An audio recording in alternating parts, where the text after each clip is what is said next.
Hello, all, and welcome to the Fantasy and Sci-Fi Fanatics podcast. I'm your host, Daniel Coolbaugh. Today, I have me a very special guest, Matthew Corrado. Matthew, how are you doing today? Good. How are you? Thanks for having me, Daniel. Yeah, anytime. How badly did I butcher your last name? Did I do somewhat No, okay? no, it was fine. I I appreciate it have though. Thank you. one of my friends, Jeffrey. He was like, "Oh, you did such a bad job," and then he goes, "No one's ever going to see this."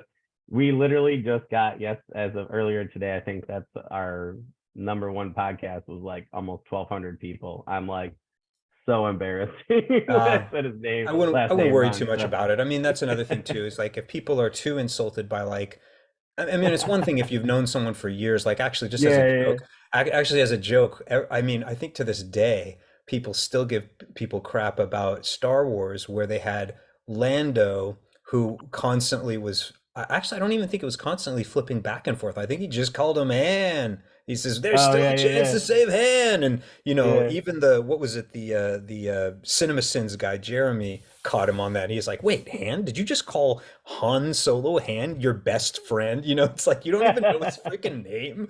Now I get that, but I mean, when Yeah, you just meet someone and you don't know their name, it's like, how would you know that they're not?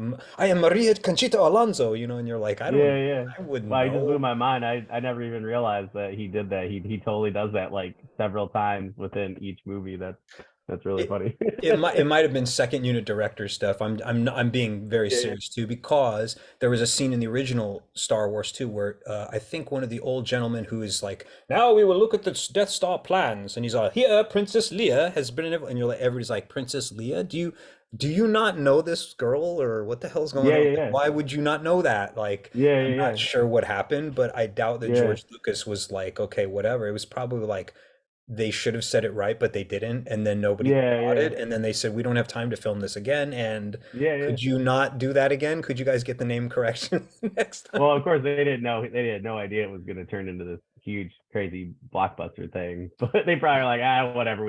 He probably only had enough money, right, to shoot it the one time, It particularly with makes that you one. So it must give us pause because, right, that means it's important for an actor to know, because that's something some of my background is as an actor in the past, is you should give the best performance you can because you never yeah, know. You don't know. Even yeah, that's Jackie Chan true. used to say it. People would say, well, hey, Jackie Chan, what's your advice to the young martial artist coming up? He said, whatever you do, make sure it's absolutely your best work, because once it's on the film, it's forever. Now you Yeah, can go yeah, back and you cannot go back and say, "Oh, poor Jackie, he didn't have enough money. He didn't have enough time. His back hurt a little." It says, "No, people see the movie, good movie, bad movie." He's yeah, absolutely right. Good movie, bad yeah, movie. That's it. They're not going to say, "Oh, well, Thor was sick that day." yeah, It's like, yeah. yo, you got to No, get it's this totally stuff true. done. Yeah, Yeah. but don't worry about names right now. Later on, if you've known me through 3 years and you still get my name wrong, then I'll be like, Daniel, we must talk. You know. That's fair. Oh yeah, I feel like that's how it is for Office too. I feel like people always ask me like, "How come you keep bumping your stuff back?" I was like, "I'm rapid releasing." I was like, "I want it to be the best possible." I said, "You really only get that, I said I want everything under my name, not a pen name." And I'm like, I want everything to be, I said nothing's ever going to be perfect, but I said there are certain No, things that I we can want to, talk about that check too with marks. writing if you like. Yeah, yeah. Yeah, perfect. So we'll actually go with that first one there, Matthew. What has your Sure. writing journey been like up until this point? So the writing journey has actually been really fantastic. It's been like a wonderful Like, experience. And let me try to explain, but I'll try to be short because I know the viewers, everybody, time is the only resource for which no creature may bargain. That's the sure. tagline to my first book. But Oh, that's awesome. thanks. I've been writing for years. I mean, 30 plus years, really. Oh wow. But at the same time, I haven't published anything according to Hoyle until the summer solstice of 2021. And the solstices are extremely important to the internals of my work, the storytelling. There's these mentions of solstices and equinoxes and all that. So I decided, hey, why don't I release the books on these solstices? Oh, It that's will cool. coincide in a kind of fun way that no reader needs to know that that's a thing, but they might later go back once they read and be like, I read a lot about, he mentions solstices in the book, and I want to say he releases these books on the solstices. Like, what the heck is this all about? That's kind of cool, even though it Yeah. doesn't matter. But anyway, regarding the writing journey, I've been writing for 30 plus years. My background is in theater and performance and film and in acting and directing. And I know that sounds like a lot, but people can go and look this up on my website if they want and kind of see some of the, we'll call it the iceberg below the surface. Yeah. Below the like the ice water back here on the cover of Diamond Dragons 2. Yeah. Um, there's a lot below the surface. And so I did about 10 years of live Star Wars style performances of all things. I would suit up as Darth Vader and Kylo Ren and Luke Skywalker and all these things. And I would do these, crazy lightsaber performances. I would build all the sabers for these performances, bring aboard these casts and meet all these wonderful people, martial artists and actors and just different people. Nothing super big and professional, but it was my own work and my own performances. And we would go around Mm. and perform them at various venues. We were at, San Diego Comic Con. Oh, We that's cool. did something called Baycon, where Oh, yeah, yeah. I'm actually proud to say at Baycon 2007, when I was doing performance, I got to sit on a panel with Alan Dean Foster, and I was Oh, like, that's awesome. yeah, the funniest thing happened too when I was on my way to that panel because all this stuff was going on. It was our debut performance at Balance of Power 2. I won't go into all that, but anyway, I'm walking in there and I'm on my costume and I have to do this in between. It was crazy, I'm like, and I'm looking at this thing because I hadn't had a chance, and I'm like, okay, panel, where am I supposed to be room? Blah blah blah A, and I'm like, oh yeah, who else is on this? I don't even. What am I doing on this thing? Why are they having me do this? Like I'm nobody. And literally, that's what was going through my mind. And then I'm like, blah, blah, blah, this. I don't remember the other people on it. And I'm like, da, da, da, Alan Dean Foster. And I'm like, still walking. And I'm like, Alan Dean Foster. That sounds very familiar. I feel like I'm about to explode because no, this can't be right. This is another Alan Dean Foster. I open it up and it's like, writer of The Last Starfighter, ghost writer of Star. And I'm like, Wow. excuse me, what am I doing on this? I get in there and I'm like, oh my God, you're Alan Dean Foster. And he's like, well, I'm not as famous, whoever you must be. And that kind of, he was really cool. He was because he's looking at my costume. Yeah, And I'm like, yeah, no, no, no, I'm a nobody, trust me. But yeah. he was really down to earth, a lot of fun to talk to, and I learned so much because he was open to just listen to me. I said, do you mind if I ask you some questions about like working with George Lucas or whatever? And he's like, well, yes, but I'll have to kill you, and I'm like, oh, I don't mind. I don't mind. So we As had a long lot as of you answer fun. my questions first, right? Like, Yeah, but he was just really cool. He was just really cool. And there was nobody that's else awesome. there. We were the only one. We came super early. So later Oh, that's everybody cool. filled in like 2 minutes before. And I was like, what's with all these yahoos coming in like 2 minutes before? He's like, right, Matthew. He's like, I don't know about you, but if I did that with one of my books, it would be curtains, Matthew. And I'm like, right. So he was a great That is guy. So I awesome. mean, not that Alan would ever see this, but I hope he does. And it was 2007 at Baycon in San Jose, California. It was just phenomenal to talk to him. You know. Oh, that So is super so yeah, cool. my writing experience up till now has actually been involved, but just nothing to this extent. This whole, I got to go on this side of the camera here, Diamond Dragons thing. Nothing to this extent. Mm. Well, I really hope that if someone out there sees this and knows Alan Dean Foster, please give it to him because holy moly, do I love his work. So, It's fantastic. Yeah, I remember I took a picture of when I can't remember exactly what store we were in, but I saw a copy of Star Wars 7 with the beautiful cover art and everything. yeah, yeah. And Alan Dean Foster, and I took a picture of him like, check it out, guys. Like, Oh, that is is cool. this what I'm talking about? So Oh, I that's remember cool. that. That's awesome. I have like several of those sitting on my shelf, and then the bookshelf at my school. I always buy them for the kids. You They know, eat it up. So, and isn't that another lesson, Daniel, too? There's just the cover art. I mean, not only that, the yep. poster art. Like I Yeah, try yeah, to yeah. I often, when I'm talking to different folks out there on online groups, I'll be like, because people will say, "What do you guys think of this cover?" or something. Sometimes it's not so great, and so you'll be like,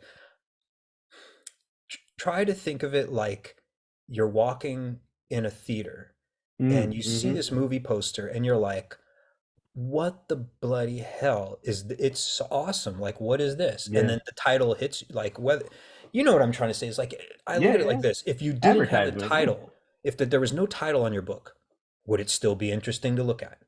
Yeah. And if the answer is no, then I'm like, must give us Problem. pause. Must give Yeah. us pause. And like also if they're like, oh, I look at your cover and I see murder mystery, and if your book is like the furthest thing from that, um, this this might be a problem.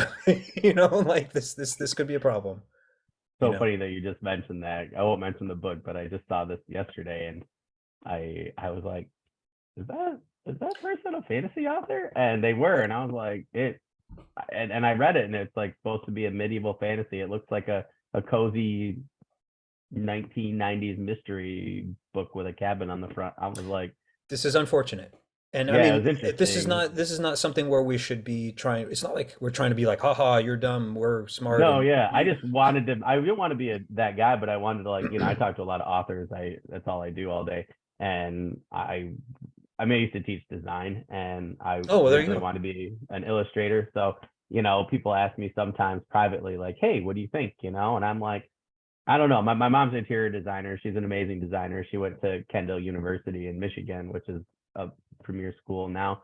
Years Hmm. later, I like to pretend and tell people that it's because my mom went there, but she'll kill me if I say that. But she's amazing, has amazing skills, and has taught me over the years. And I'm like, I don't really like that. I'm like, or I do like that. Well, that's And the ones good. I always like end up being the ones that do really well. I think that's important too, And Daniel, right? Is yeah, that it's like I'm not sure I even tried to how to say this too, but like after 30 years of work in acting and directing and performance and putting productions together and then having images of me in costume with lightsabers and looking all the kind of like Jedi Knight and you must this and and balancing that out and then putting some photos together in montages, you begin over this period of time, and then you see more posters of movies and you're looking in this and this.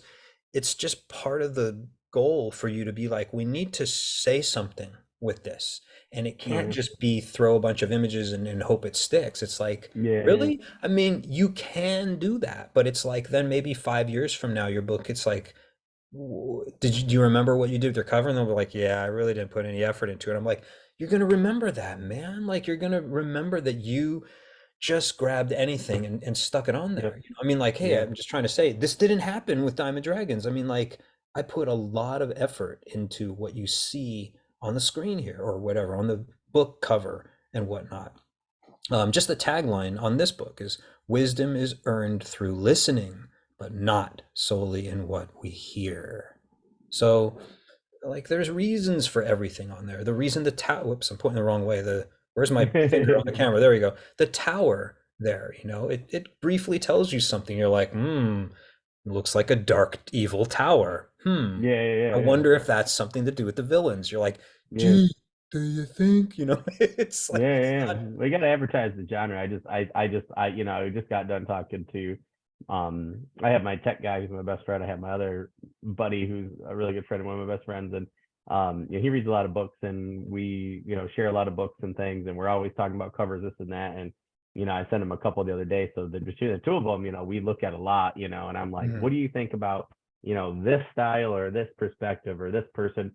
And I save a lot of them, because I'm like, I really like, I feel like I got an eye for it. So I'm like, well, I really like this person, I like this perspective, or we like this different design and things. But yeah, I saw a couple yesterday where I was like, I would just like to, at some point, maybe when I sell more books, be able to be like, hey, very nice. I feel like it's hard sometimes to do nicely, but I want to just be like, I want to help you, like I don't want you to, Right. I think take some more time, like we had a couple of things come up, at our house. So people were asking me about, my cover and stuff for one of my books. And I'm like, it's going to be delayed because of financial reasons, it's hard being an indie I'm glad you author brought that and up because, right, no. Daniel, there are other things that factor into it. Like it's one thing when Yeah. people see a professional film, and then they Yeah. Yeah. judge it on that budget, which is millions of dollars and probably at least 100,000 people, maybe Yeah. less. I mean, I might actually that might be an exaggeration. Maybe it's only 10,000, but a lot of Yeah. people get involved in those, and then you have people who are self-published. I'm, by the way, self-published.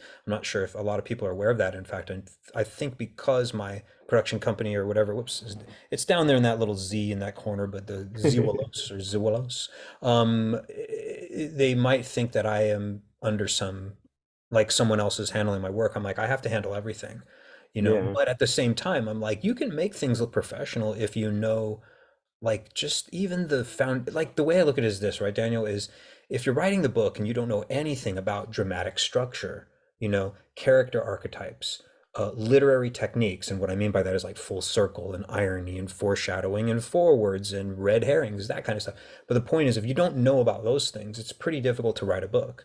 Well, if you're going Yeah. to work on your cover, I don't think people should just grab anything and throw it on there. At Yeah. the Yeah. Yeah. very least, they should say Design Elements 101, Yeah. Yeah. color choices and color palette and blah, blah, blah, things that matter. And then also, just think of it like, well, what does a consummate cover of a book that I love already do? Yeah. Can I Yeah. please go look at 8 of those, or I don't know, 3 to 6 of them at the least? I mean, but right, Yeah. not zero. Don't sit there and say, I'm not going to do anything and look at any other covers at all and just throw something out there, I think it's important.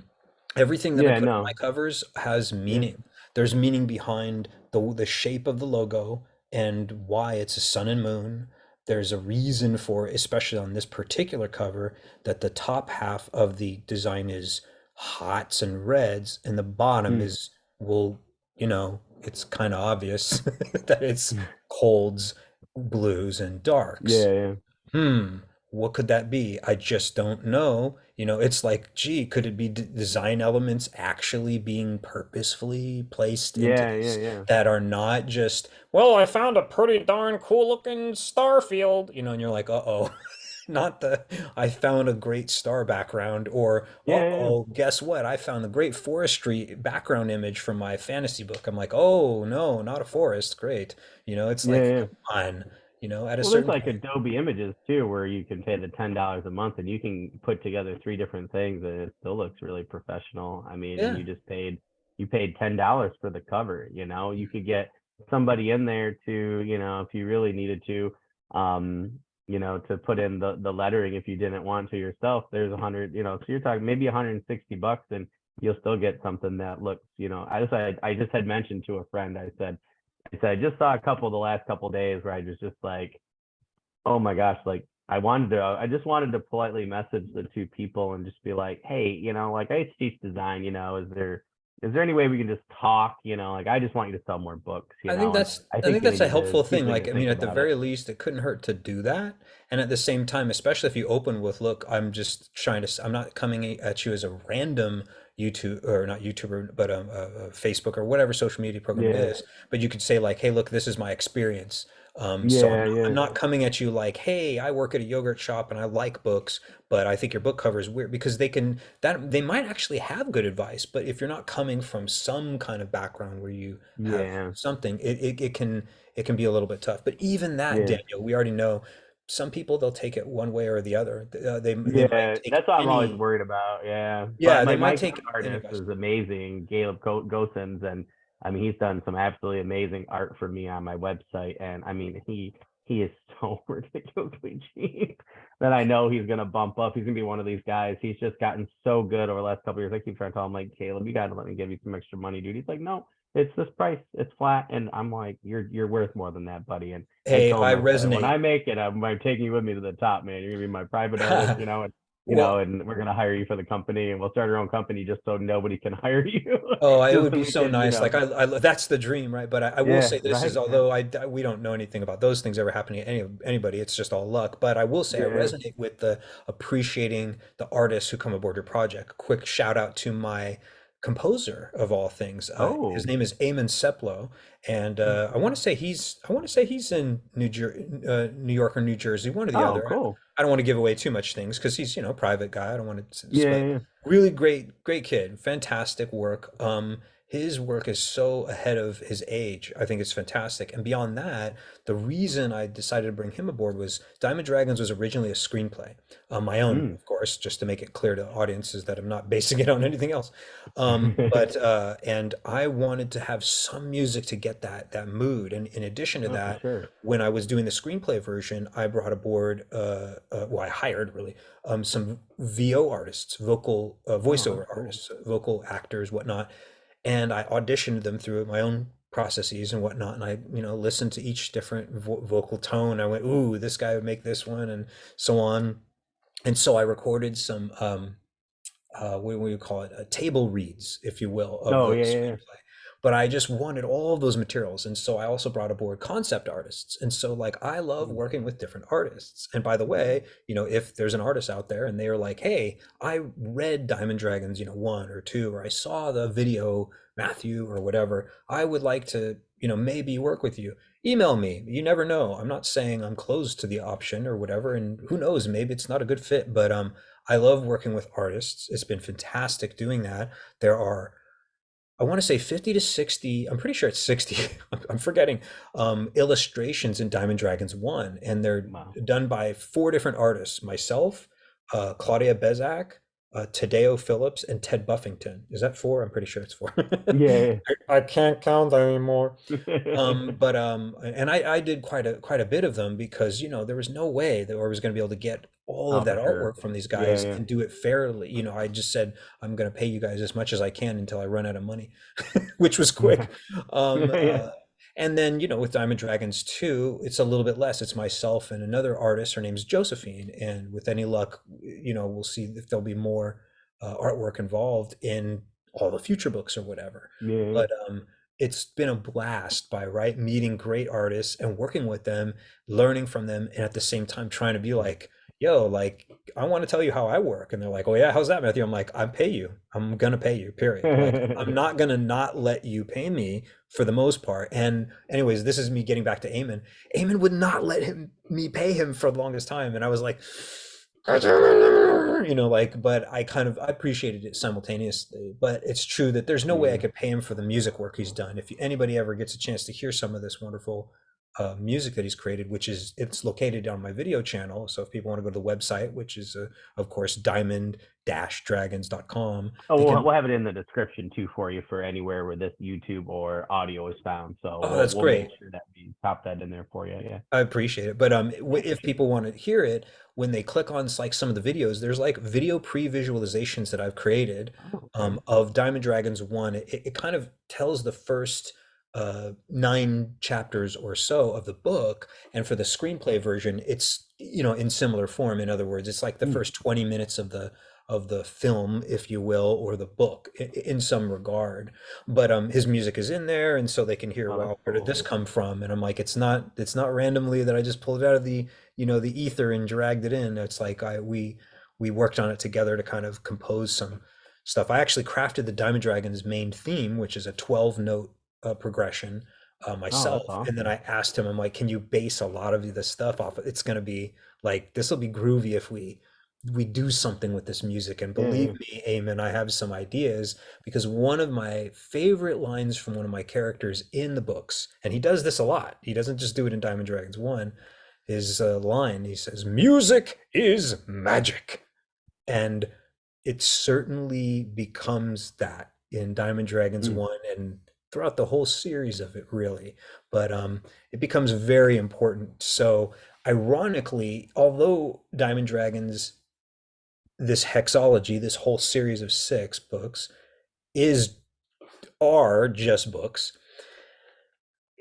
music is a huge part of them. So that's kind of difficult now, isn't Yeah. it? Yeah. Right? You're Yeah. like, people are reading, they're like, I hear music, you're like, right? I'm like, so one day I hope, if possible, I'll try to be able to be like, when it's all the right moment and I have the right things with it, I'll be able to tell people, when you read Diamond Dragons, here are some tracks from Oh, that's Aim awesome.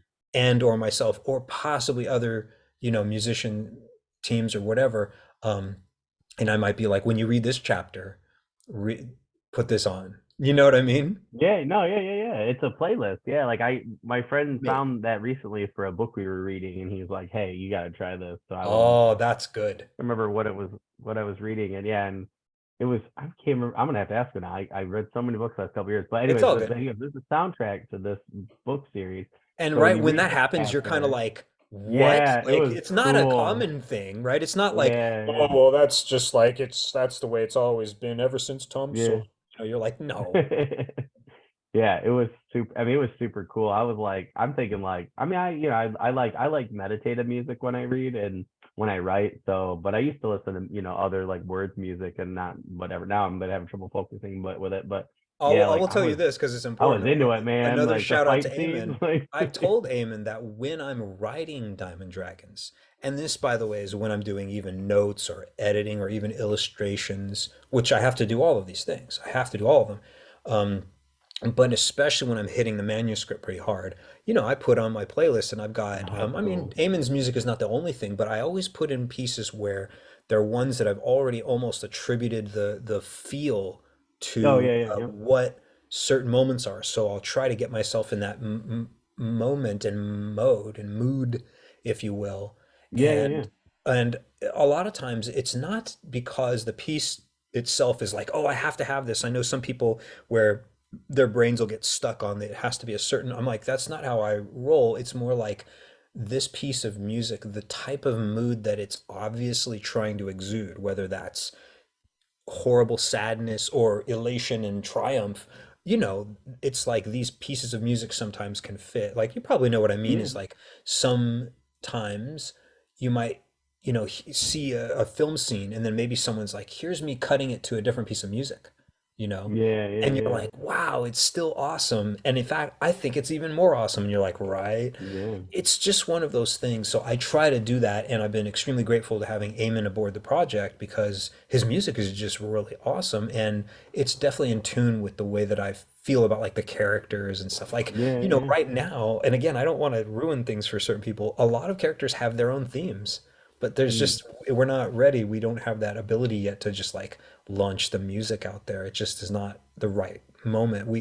yeah, It would take, thousands and thousands and thousands of dollars and even more time, So anyway, yeah, I'm yeah. kind of rambling about that, but I wanted to make a big shout out to Eamon because Oh, that's it's cool. yeah, it's such a pleasure. And again, some people might say, what does that have to do with storytelling? I'm like, it has everything to do with it, especially with my work where, and again, people will only find this out by reading them, is music is a giant part of Diamond Dragons, which may sound a little like, what? This is a fantasy story and it's dragons and music. What the hell? And I'll be like, just, will you just wait? Just wait, read it, find out. Yeah. Find out how far the portal of fire leads. And that's, by the way, being both literal and figurative, you know. I'm not kidding. That's awesome. Yeah, That's a good advertisement right there. So maybe. Not so until when then we people go like, how much does it cost? I was like, well, I mean, I can't sell it for $3. yeah, that's oh my god, that's totally true. Um, so you mentioned, the genre for Diamond Dragons is fantasy. Now, would you say that's contemporary fantasy? What type of fantasy? I know some apparently people care. I don't. I'm like, oh, fantasy sci-fi, but Well, no, apparently that's people that's a good do. point. So, For clarification and more like association, I should say, is that people can think of it like Lord of the Rings, but with dragons at the helm. And oh, if that's people are awesome. like, wait a minute, what the hell? Like, if why don't I just watch Lord of the Rings? I'm like, well, it's not exactly the same story at all. There are some elements that actually are. There is a MacGuffin in the story, Oh, although that's cool. it's not quite in the way people will probably expect it. And if people don't know what a MacGuffin is, this is just in case the watchers do not. The McG is usually the artifact and or thing that everybody wants. A good example would be in Star Wars. R2D2 kind of was the thing, but it was really the Death Star plans, right? They Yeah. wanted it, so they had to get the droid, and we want the droid. In Star Wars 7, it was, R2D2. They needed to get the Death Star. Why do I feel like there's an echo in here? Um, you know, and in Lord of the Rings, it was, well, the ring or Frodo or wait both or wait a second, again, it's he was R2D2 basically. Oh, that's true. Yeah, Well, I mean, of yeah. course it's true. I'm not saying it because I'm just making it up, Crazy. It's like, Blew my right? mind. I Nah, didn't think right? about And that. the Matrix might be a little bit different, but in a way, it still was Neo. It still Yeah, was Neo, yeah, yeah. you know? He was kind of the key, I guess. Yeah. But anyway, the point is, if I had to clarify it, yeah, I would say that. There's another thing I could say about it is if anybody's familiar with Crouching Tiger, Hidden Dragon by Ang Lee, yeah, it's a fantastic movie. Ang Lee, fantastic, by the way, performances from Oh yeah. Chow Yun Fat, Yeah. from Michelle Yao, and then I want to Oh, say her name is Zong Ziyi, but I don't know if I said it correctly, and I don't want to butcher it. But oh yeah. what a She's great! amazing. The whole cast actually was fantastic. And Yeah, yeah. anyway, the heightened drama of that kind of feel where it's like martial arts superheroes. I Mm. mean, the dragons in Diamond Dragons are certainly not just typical dragons. They're kind of martial arts superheroes. And I'm Oh, not that's kidding. cool. Like they do some martial arts to some extent. Like they're whipping their tails. Like put it this way, right? When they're out of not out of range, but they're doing ranged attacks, breathing awful fire and ice and whatever. They're doing all sorts of things, and not all of them do that. But the point is, when they get in close, what do you think? They're going to fire a shotgun. You're going to blow your own Yeah. face off. You go, yo, it's time to. So they're going claws, wing slaps, tail bashes. They'll do like a flash kick. If people don't know what a flash kick is, it's a backflip with a kick. And I know that some people say, I know that from Street Fighter. That move doesn't exist. I'm all, it does exist. I used to do flash kicks. They're real moves. I'm not kidding. Bruce Lee did one in Enter the Dragon Yeah, I was gonna say, yeah, he with did. the Yep. assistance of Bob Wall flipping him over. But the Yep. point being is, imagine a flash kick from a dragon. If I was That'd standing, be I was a cool. dragon, right? And I went, bam, under your jaw, a nice mace-like tail. Yeah. Right? That would just smash you to pieces. But the point is, so these dragons in the stories, there is some serious fighting going on. It's not all fighting, they're also intelligent, and they have their own language and all this kind of stuff. So like people have to find out by reading or looking up the videos to get the feel of things. But yeah, it's basically like Lord of the Rings with dragons with that kind of added spirituality and martial arts. Like they even I do this in my own videos. I put my fists with sort of like a claw-like thing or over under I can't even talk. Here's how English works. I put my claws over my fist and then they'll be like yes, sir. But they don't say yes, sir. They have their own language. So they'll say their own words. They'll be like chiong, chifoy, yelaha, whoof, and then they, fly off. And people be like, the hell's all that mean? I'm like, well, I explain it. One means thank you, or, like, I understand in a way. It's like, again, expressing gratitude. Then Mm, one is like honor, like, and then one means spiritual tidings, almost like a may the force be with you, but mm. not. you know? Yeah, yeah. So again, you can think of it like, martial artists, they'll be like, it's good to see you again, It's like that, but dragons are there and all that stuff. And of course there's like, a wizard in it, a knight, one of them even wears armor and carries a sword, and all the other dragons are like, why are you doing this yourself? Why are you doing this yourself? You don't need it, man. And he's like, shut up, that kind of thing. And then That's of course awesome. there's reasons for why he's carrying a sword and he's wearing armor and how he feels about the those things. And again, I don't want to ruin storyline and little nuances. I'll give too much away, but Yeah. the cast of characters is quite intriguing. They're unforgettable once you meet them. I mean, just the one I'm telling you right now about. Imagine a dragon with a sword and armor, and you're like, Yeah. what is this all about? Like, what is this? Yeah. And then, you got the curmudgeon. He's an ice dragon. You're like, gee, I wonder why. Right? But, he's kind of the grumbly, like, you remember Quint from Jaws? Oh, Sometimes, yeah, yeah, yeah. sometimes a shark could go away. Sometimes he wouldn't go away. Sometimes that shark would just look at you, and the thing about it, shark's eyes is it's got black eyes like a doll's eyes. When it looks at you, doesn't even seem to be living until he bites you.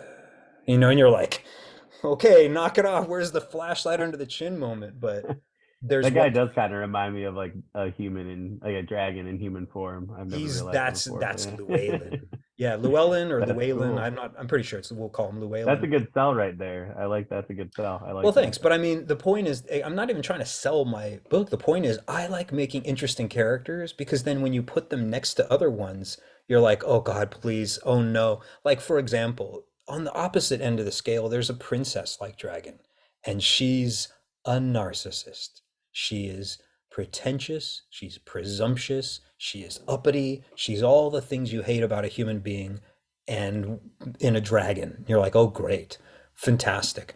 However, if people are like, why the hell would you do that? And I'm like, you ever heard of a movie called Gone with the Wind, son? And they're like, what's that? And I'm like, so there's this character named Scarlett O'Hara, and it's not very popular work, so you can just tell me to shut up anytime if you want. There's this gal, her name was Melanie Mitchell? Yeah, I'm pretty sure who wrote it. She tried to Okay. write Gone with the Wind too. I don't think it worked out. But the point No. is, Scarlett was, I based this character that I made in mine off of her arc, which of course people go, well, what the hell is the arc of Gone with the Wind? What does that have to do with Diamond Dragons? I'm like, well, here's the drill. It's not the main story, but Scarlett sucks in the beginning. She's an awful character on purpose, by design. She's pretentious, presumptuous, narcissistic, and bossy, and an awful person.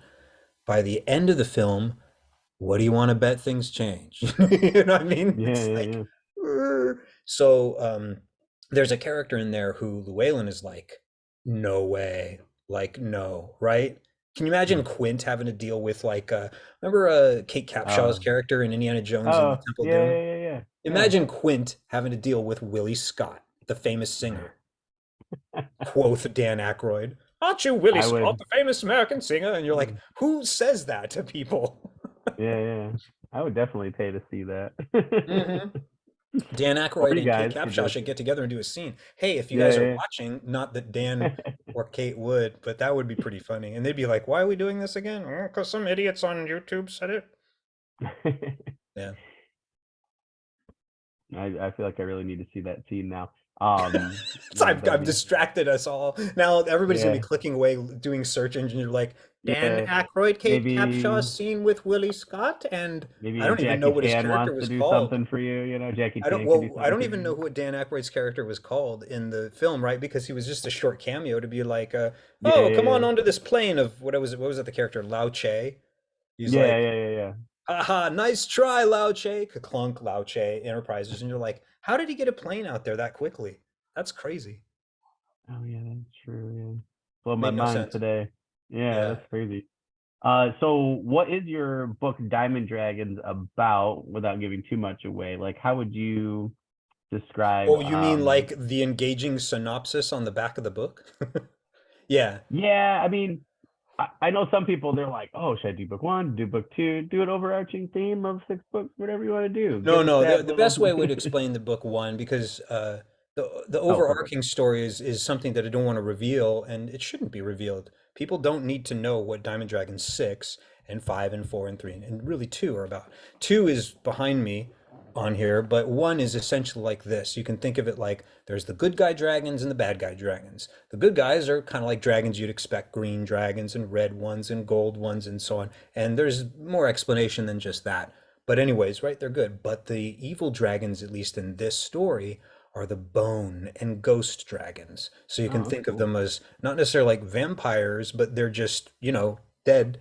And we've all seen this before. It's not like, well, this doesn't, this doesn't sound original. I'm like, well, it's not yet. I'm just telling you about the good guys and the bad guys, but it makes sense. The life kind of dragons, the ones, their castle is, in greenery in a forest. And of course, the dead, the ghost dragons, in this case, they're in a desert where it's dry and barren and, dead, you know.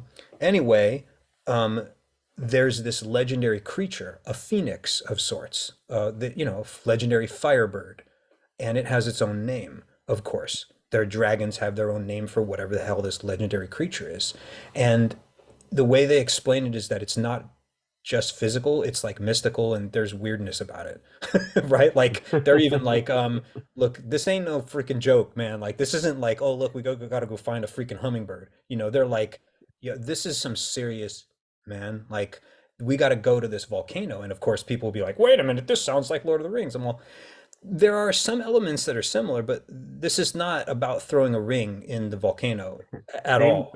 same genre? Weird, right? Like I know, almost like strange, right? What's it's yeah. so strange to have a volcano in a fantasy story. I have no idea why we would do that.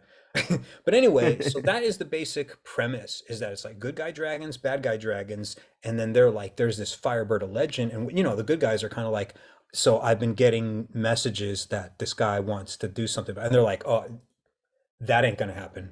We're getting there first. And they're like, well, how are we gonna do that when they'll know we're coming because if we just, freaking fly over there, they'll be like, gee, oh, there's those guys again, you know?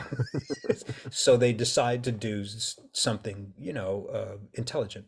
We'll just put it at that because I don't want to start giving away like the Yeah, how and yeah, why. But yeah, yeah, the goal is they basically need to go to this volcano where it's supposed that this firebird of legend, this phoenix, if you will, resides or whatnot. They're not entirely certain, so they'll find out more, as will the reader. But this is not like, yeah, we got to go, break our friend out of jail. I'm like, that could be a yeah. story, but this is not that one. Yeah. Hmm. That's interesting. I'm just picturing the picturing these awesomely What's that? personality dragons that going on this great adventure, like this Well, great like oh, you want me to give not you really another a one? road Why trip not? because they're probably flying, right? I'll But give you like another one yeah, because I haven't even gotten to the main characters, so I won't even bother with that right now because he's interesting. But well, they all three of them are interesting. But it's sort of the cast of characters. Even in Lord of the Rings, some people could argue that Gimli and Legolas and Aragorn, or even Merry and Pippin, were not more loved than Frodo, but they were super interesting. They did a lot of yeah, cool, yeah, fun yeah, stuff. It was really amazing. Even Arwen, like what's more yeah, powerful when she's like, "You won't be crossing this river, son," kind of thing, and you're like, yeah, yeah, yeah. "Oh, look at her dropping some stuff," and then She's they're like, like, come and "We're gonna claim him, do and you're it," like, and she's like, Nikes. "I'm glad you did," and then Yeah, it's like yeah, magic time, man. Roll up my magical water, like whatever she did in the books too was so wacky, and you're like, "What is happening?" But you're like, yeah, cool, the magic of the forest comes alive, the magic of yeah, nature yeah. comes to take them down. It's still interesting. So my point is this, in my story, I do have a bard, and he is Mm. literally, his name is Bardish or Bardish. Oh, Like that's it's a cool. medieval weapon. Um, but he has this amazing instrument. And of course it's similar in our minds. We might think of it like, is it a guitar? Is it also a piano? Is this thing? I'm like, right, he's got a musical instrument of sorts, right? It's pretty awesome. It would be a dragon type of thing. He'd be able to play. They have six claws on each hand, if you will. Right? So they got, and they got a tail, it's like, yo, he could do some cool stuff that we couldn't Yeah, he could do. shred, Trust me. Like, come Yeah, on, he's a dragon. yeah, And of course, he's the storyteller. He's really like, poetry. He speaks not always in rhyme. I think that would have been way too much, but sometimes he does, mm. and sometimes he's alliterative, especially when he's making like a big announcement where he's like, let's hear it for, and then he'll say something alliterative, you know? And it just sets him apart. You don't even, it's difficult to not tell that it's him speaking when he Oh yeah, says yeah. something because of that. Good So a lot of the characterization right characters there. are like that. And then the wizard character, his name is Artemis. He's quite a bit like, Gandalf or Obi-Wan Kenobi or Morpheus. Do you Mm. want to know what it is? And you're like, oh, you always have to have the voice of wisdom. His Yeah. tempo would be slower when he speaks, um, you know, and hell, even the villain's awesome. Like I rarely have mentioned the names of any of my characters online because I'm like, if you want to find out, read them. But the Mm. villain's name in Diamond Dragons 1 is Nitrozite, and you're Oh, that's like, cool. Nitrozite, what the hell is that? And you're like, yeah, imagine an Skeletor mixed with Darth Vader Ooh, mixed with ooh. an evil ghost bone dragon. Ah, you're like, Enough said. right? It's like Yeah. his voice. He's not going to be like, "Hey, you, Get me at I'm going to Skeletor. punch you in the face." It's not his voice, right? You would imagine his voice would be a lot more like this. I will find those, this, and I will destroy them. It's probably more like that, a raspy, like Megatron. Remember Oh Frank yeah, Welker, right? yeah, yeah, yeah. Oh yeah. God, Yeah. he was one of my Classic. idols for vocal work. Frank Oh, Welker, who that's fair. dude, people don't even know this. I'm going to do that shout out right now. Not if Frank's why he would be listening to this, but dude, Frank Welker did Megatron of the 80s and Bubble Puppy from Bubble Guppies. I I forgot about mean, that. come on. He was also the Tiny Toons, dudes. Yeah, Like, yeah, yeah. son, he had this. I mean, that That's range right there. I That's was about to range. literally use that word. I'm like, if you want to That's talk range. about the emotional, He's like doing the whole like Star Scream, you have failed me for the last time, and then he does, hey guys, how you doing? It's nice to see you. I love you. Oh, you're so nice. And you're like, this is awesome. So anyway, I'm kind of going off a tangent, but when I design my characters, I want to make sure all their vocal ranges and their personalities and their tempos all differ. This is important. Yeah, It's yeah, super important. So this way they jump off the page, or I hope they should, if I did my job right, which I think I did. Um, but when they do that, they start to catch hold with you. And you might start attributing your own thoughts, like, ooh, I imagine this, Artemis, he's a gold, blind, old wizard like dragon. So you can imagine, what do you think he would sound like? Would he be like, hey guys, how's it going? I'm a wizard. You'd be like, no, he would probably sound a lot more like Gandalf from The Lord of the Rings, like Sir Ian McKellen, Flame of Odor, that kind of thing or whatever. You shall not pass, this kind of command, even with, what was it, Christopher Lee as oh yeah, yeah, uh, yeah, uh, Sauron. I yes, mean, it's because of his voice that he is yeah, commanding everything. It's why we have people like Patrick Stewart, make it so, number one. It's like you want these things to embody your characters. It doesn't mean that everybody has to sound exactly like a particular actor, but it's like, right, when you think of a wizard-like character, you think Obi-Wan Kenobi, you think Gandalf, you think Dumbledore. You think yeah. of give me another wizard from one of these things. Oh, I was thinking of oh, why am I gonna blank now? Played Merlin. Hmm. Oh, in the Well, I original know the King character Arthur. Really, right? It doesn't have to be Yeah. the actor. That's the Oh, point. he It did an shouldn't be amazing the job actor. too. Yeah, yeah. You don't want to get confused, but right. The point. In fact, even with Dumbledore, what was it? Unfortunately, um, oh my goodness, I'm blanking on his name. The guy who I played know. I just read an Dumbledore article originally, about him too. because he. It's funny you mentioned he was Camelot. He was Sir Arthur, and Yep. Yep. Richard Harris. Richard Harris Richard passed Harris. away. Yep. And then Yep. poor, To have to fill that role after, holy moly, did a well, great it's job. funny you But mention. I think he did a fantastic job. And he the funny did. He thing is, did. But I want to say I would have been like, I would have been a little like hesitant. I did hear some people were because how do you fill those shoes? He did an he amazing said, job. it's funny. She shared this in his own words, so I'm not making this up. He said, I didn't want to do it. I thought it would be too much, and I didn't know anything about this fantasy thing and Harry Potter, and I didn't want to touch that.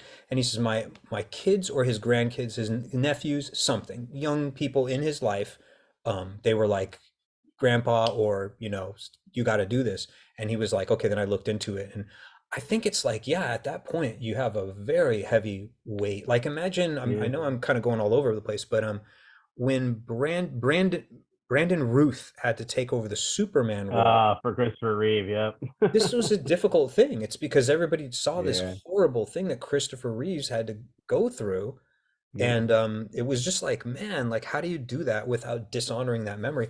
And they were like, Yeah. we could pull it off. Anyway, though, the point is, yeah, character voices and like their costumes, even though these are dragons, and arguably someone says, do they wear anything? I'm like, there's some hints that they do, but I'm like, I'm not going to sit there and say he put on his, overcoat, and it's like, you don't need that right now.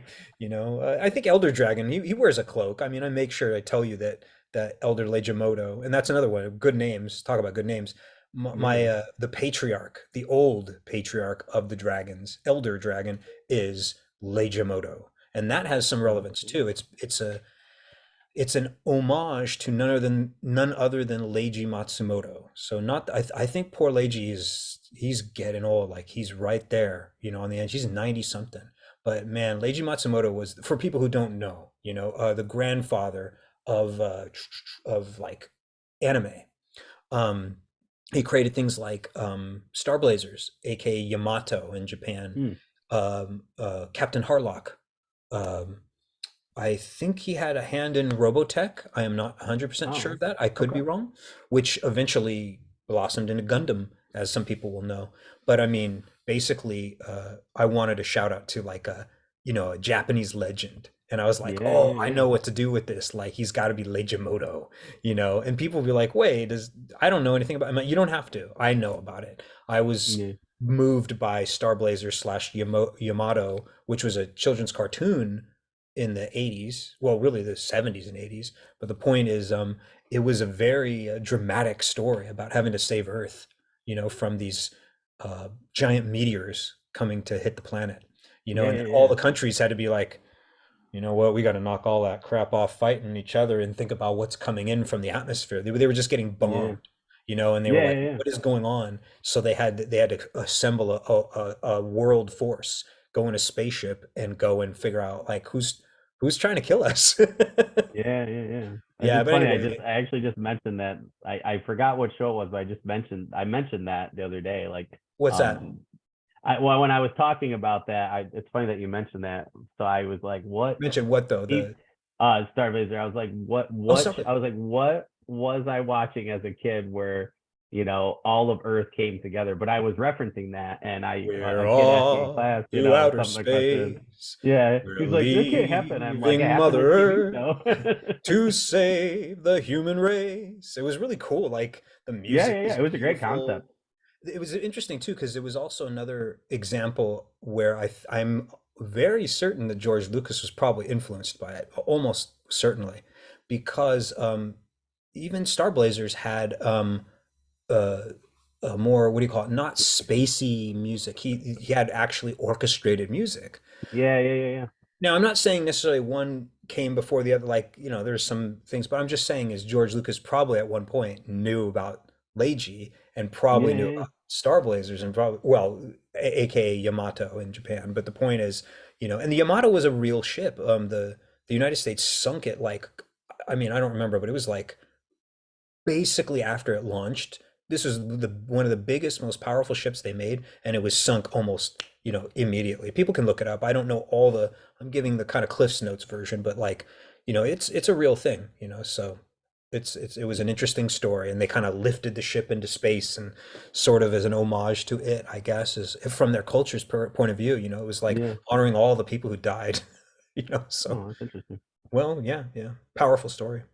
Yeah, yeah, That's what we're all about, right, Daniel? Is powerful yeah. storytelling is what we're trying to do. I for one, not to just bring it back to my own work here, but I guess we are talking about it, is that Oh, yeah, for sure. Yeah. my goal, my overall objective is to move people and to make them think about their life and like what are they doing in it. um, at the same time, too, for them to reflect about what they have done already, what they want to do in the future, and then also, it kind of has an overarching message, which I don't want to give away a lot, but that although the dragons are on their own planet in a completely, arguably different universe, you know, I Mm. don't know if I've said that it is yes or no to that, but the point is, when they read it, they'll, you know, obviously realize, oh, does this take place on Saturn? I'll be like, no, you know, it doesn't.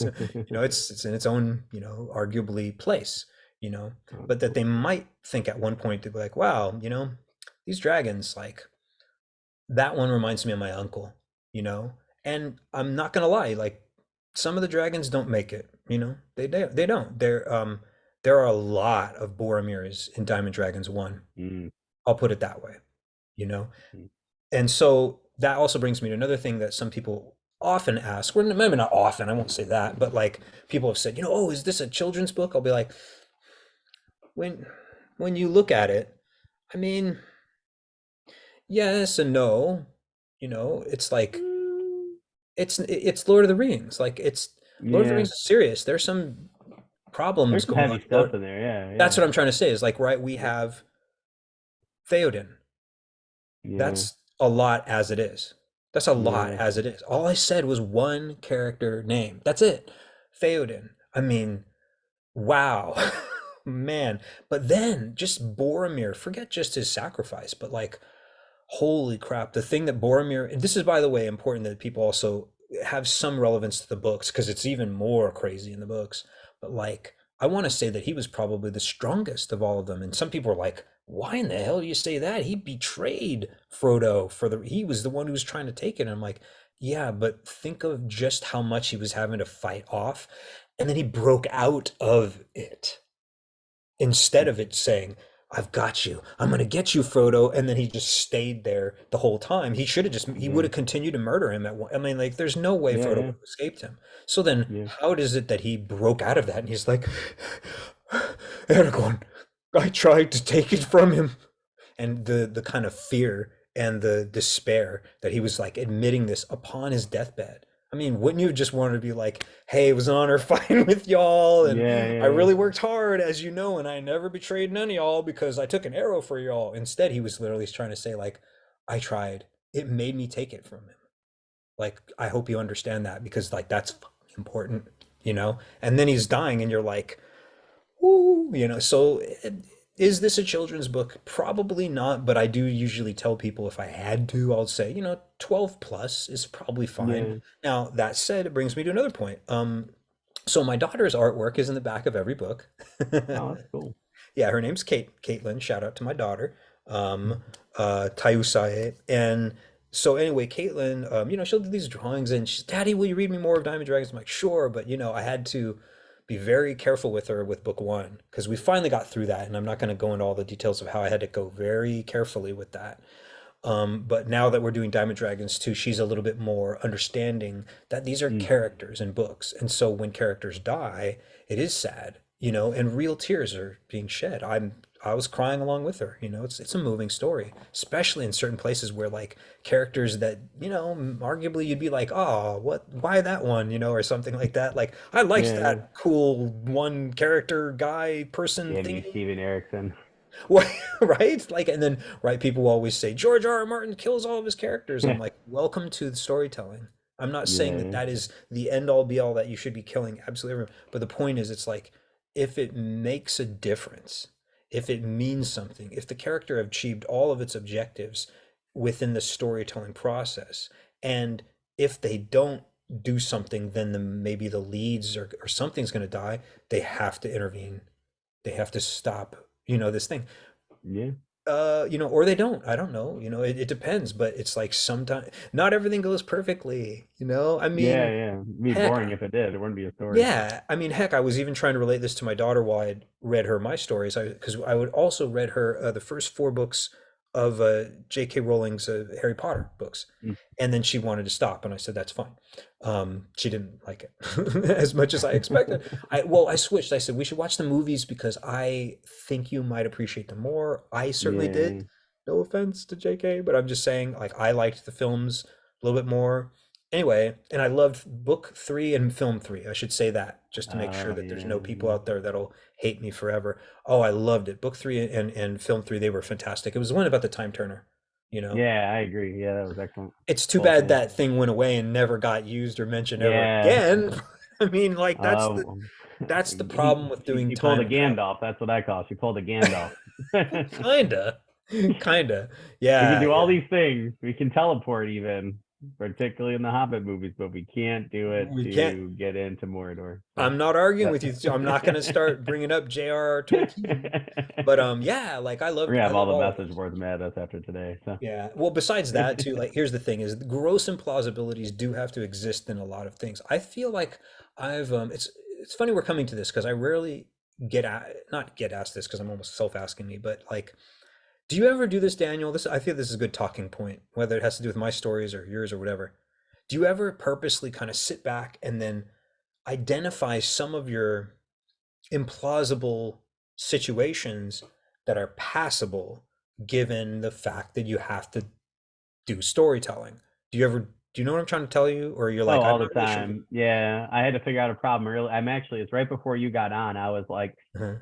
is this thing that I have to do in order to make the story work gonna make sense? And I Mm. had literally thought that's why I stopped writing. I was like, I just sat here for a couple minutes. I was like, is this going to have the effect that I want it to? I'm like, or is it gonna Ah, have this other effect? And I'm like, I'm not sure yet. So I was like, well, I'm just gonna keep it as is for now. And then they'll have to come out with beta readers, I guess, and and an editor, once somebody else reads the work. But yeah, I feel like that's like the fourth time that's happened to me this week with Nano. I'm like, that can be a good thing because here's a yeah, good way of understanding it. And I mean, I'm not trying to be weird about it. I'm trying to say this is that I feel that I have a good amount of experience with this in the sense that after doing all of this 30 years working with these Star Wars performances. Some of them, again, I wrote my own. I didn't just do performances that were from the films or whatnot, but I would kind of do both. But here's the point is, it's like you read enough stories, you see enough films, and then you realize that all films have issues. All Yeah, stories, yeah. books have Back to issues. the Future 3. Oh, well, right, yeah, like I mean, The my God, DeLorean back is right there. All he had to there's do was walk to the original DeLorean, take the gas, they're back, they're good, and we're all set. Sorry, I and that's ruined the the movie thing. for But everybody. right, Daniel, it's like I don't want to say where's the fun in that, but it's like there are certain times where they have to say we have filled in as many holes as we can, but in Mm, order for storytelling to happen, we can't, this has to just be glazed over, ignored, because again, like again, when you do time travel, you'd be like, it's time travel. Like we have no idea if A, it's even possible, or B, would it be the way that we think it would be like, oh, you'd see your own yeah, self. I'm like, maybe you wouldn't. Like we don't yeah, so it's like you have to invent your own rules, then stick to them the best you can. But then there's going to yep, be some point where you come in there, you're like, uh-oh, there's this whole paradox thing where once yep, we go back, we've already broken absolutely everything yeah, in the sense that if you say, okay, from here on out, can we tie up every loose end? I'm like, no, you cannot. Once you go back in time, you've completely made this. It's also called a recursive loop in programming. mm, Um, so there's no way anybody, anytime you do time travel, it's broken as soon as you do it. That doesn't mean, and this is important, that doesn't mean that there shouldn't be time travel in storytelling because it's so friggin' oh yeah, awesome. Like it's so fun, good. So like, why would people get themselves hung up on certain things. Now I get it. If some person, let's pretend like a situation. There's a dude, he's on top of a building. It's like 14 stories down, and then he just jumps off, and then he's fine at the end. If we haven't established that they can do these superhuman things and they're fine, people are going to go, What the hell? He fell 60 feet and he's fine. Did he wasn't even wearing armor. Wait a minute, even if you're wearing armor, excuse me, you call BS. But when yeah, you make some things make it plausible, you go, "Oh, that's fair." Like in the Matrix, you're like, "Yo, these guys can take a lot of punishment because it's not reality." yeah, yeah, yeah, So there's the take the gross implausibility and just chuck it out the window thing. But right, Daniel, you're going to run into situations when you're like, well, I mean, someone could argue that this character could just come and save them at that point, couldn't they? But they're super far away and they've got this and like, no, this is fine. You know what I mean? Like you have to yeah, do that. But there are some times when you're like, why doesn't this character just fly over and do this? Like in my case, the dragons, they can fly for God's sake, you know? yeah. I had to be very careful about what could happen and what couldn't happen in it. But at the same time, there's somewhere, people will be like, well, how come over here one dragon, this, that, and the other, but then they get hit and it knocks them out. And I'm like, well, I mean, they're not invincible. They can't Yeah, be. That yeah, would be yeah, so stupid. Like our yeah, fight scene would be on there forever. You're like, yeah, I even make it where like when they're flying, I feel like it's realistic. If you get knocked down conscious while you're flying, this is um this is a bad thing for a dragon. yeah, yeah. And some No, that people would makes say, sense. but dragons are invincible. I'm like, what if you got knocked unconscious while you're in a hang glider? How do you think you're going to land? Pretty good or pretty well? Pretty rock? What do you think about that? And they'd be like, Yeah, oh, I'm like, yeah. So it'd kind of be like if a plane went down. What do you think's going to happen? So it's dangerous in these worlds. Now, someone might say, "But I don't see that in my fantasy." I'm like, "That's fine. I'm doing something different." I mean, these dragons. I make it clear in the books that at one point, early on in the book, in the first book, that it's kind of made fairly clear that a dragon who's long dead fell, crashed, and that's how this dragon died. They mm, were battling, but they didn't die from their wounds. Like it wasn't like I shot Daniel in the head in the air and then you had your brain spilling out and fell on the ground. Because someone would say, Daniel died actually like I want to say 1,000 feet in the air and then hit the ground. This is the opposite. This dragon was conscious, then wasn't, then fell and was alive right up until the moment of, impact. yeah, So yeah, it's like, ooh, so what do you want to bet that becomes important in the storytelling? Now, I don't know if I've really seen that in other dragon stories, but I'm sure there have been, right? There's got to be some story where they're like a dragon yeah, yeah. fell and then it died because of the fall, you know. Yeah, yeah, But most of the time in movies, think about it, they just go kerp, and then later yeah. They're they done. wake up and they're fine, and you're like, talk about invincible. Yeah, Wow. yeah. Like, good Lord. That'd be like if a plane crashed and it was just fine. No problems. Well, it's like again, Lord of the Rings with Smog. I'm like, and especially in the Hobbits, I'm like, oh, okay, so you can just have molten lava basically splayed on you, and you can withstand that. And then, but then that little arrow gets through that mark. So I now this is saying somebody who I absolutely love. That was my favorite movie for a really long It was time. still awesome. Yeah. It was Well, so I didn't awesome, like The but Hobbit, yeah, the movie, but I like the story. Yeah. I was actually yeah. not to be weird about it too, but this is literally the truth, and I don't know how else to. I have a few images from it. I got to play or portray Bilbo Baggins in a Oh, that's staged cool. production of The Hobbit in the year 2000. So I want to Oh, say it that's was cool. right after The Fellowship was launched, and it was fantastic. We had such a good time. We sold out like a whole bunch of the shows. It was magnificent. And I also realized simultaneously why the show wasn't done that often because I remember when I saw it, I noticed that like, what is this? Like, I've never heard of this before. And people are like, there's a reason for that. And I was like, what? And I'm like, does it have to do with the whole Tolkien estate thing? They're like, well, kinda. I mean, it's expensive, obviously, but it's like, it's more like it's a hard show. And I was like, I had to sit there for a minute and I went, you know what, come to think of it, uh-oh, like, because I told the director, I said, look, I'm going to come audition and, I'll do almost anything, but I want to be Gandalf, haha, because I'm kind of short, you know, because I did the voice for her, and she was like, "This is fantastic, Matthew." I'm like, "There's no way you could cast me as him. I'm I'm too short." She said, "Well, we'll see." And I'm like, "I just wanted to tell you that because I, love Tolkien so much, and I'm just proud to be auditioning, but I'm like, I'll do whatever." And then they cast me as Bilbo, and I was like, "Good choice," because I mean, it was a smart decision. I would make a good Bilbo, and I did, and so it was a lot of fun. That's We did cool. some children's performances too, where it was like, Oh, that's awesome. only schools came in.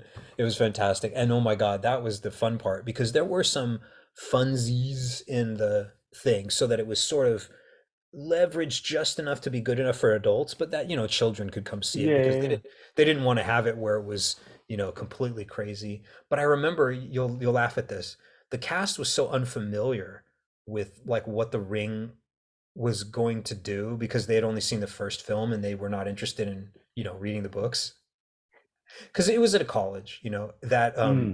when I started doing some dramatic stuff when I would lash out at them with certain lines like instead of just being like it means this that and the other, don't you understand, like some of them would be like, it means this, don't you understand, that kind of stuff, and they were like, whoa, God, Matthew, chill out. I'm like, no, no, I'm performing as Bilbo, like what are you doing, and they're like, you don't know, they're like, you were just, I'm like, yeah, like, and they're like, why are you doing it that way, and I'm like, you have you seen you haven't seen, you No, don't, and yeah. I mean, like, have you read, because at that point the other films were not out yet, so I was like, have Yeah, you, yeah. wait a minute, you actually don't know what's gonna, okay, so I was like, I'm just trying to have fun with that foreshadowing bit. Yeah, And yeah. the director, I want to say her name was Ginger.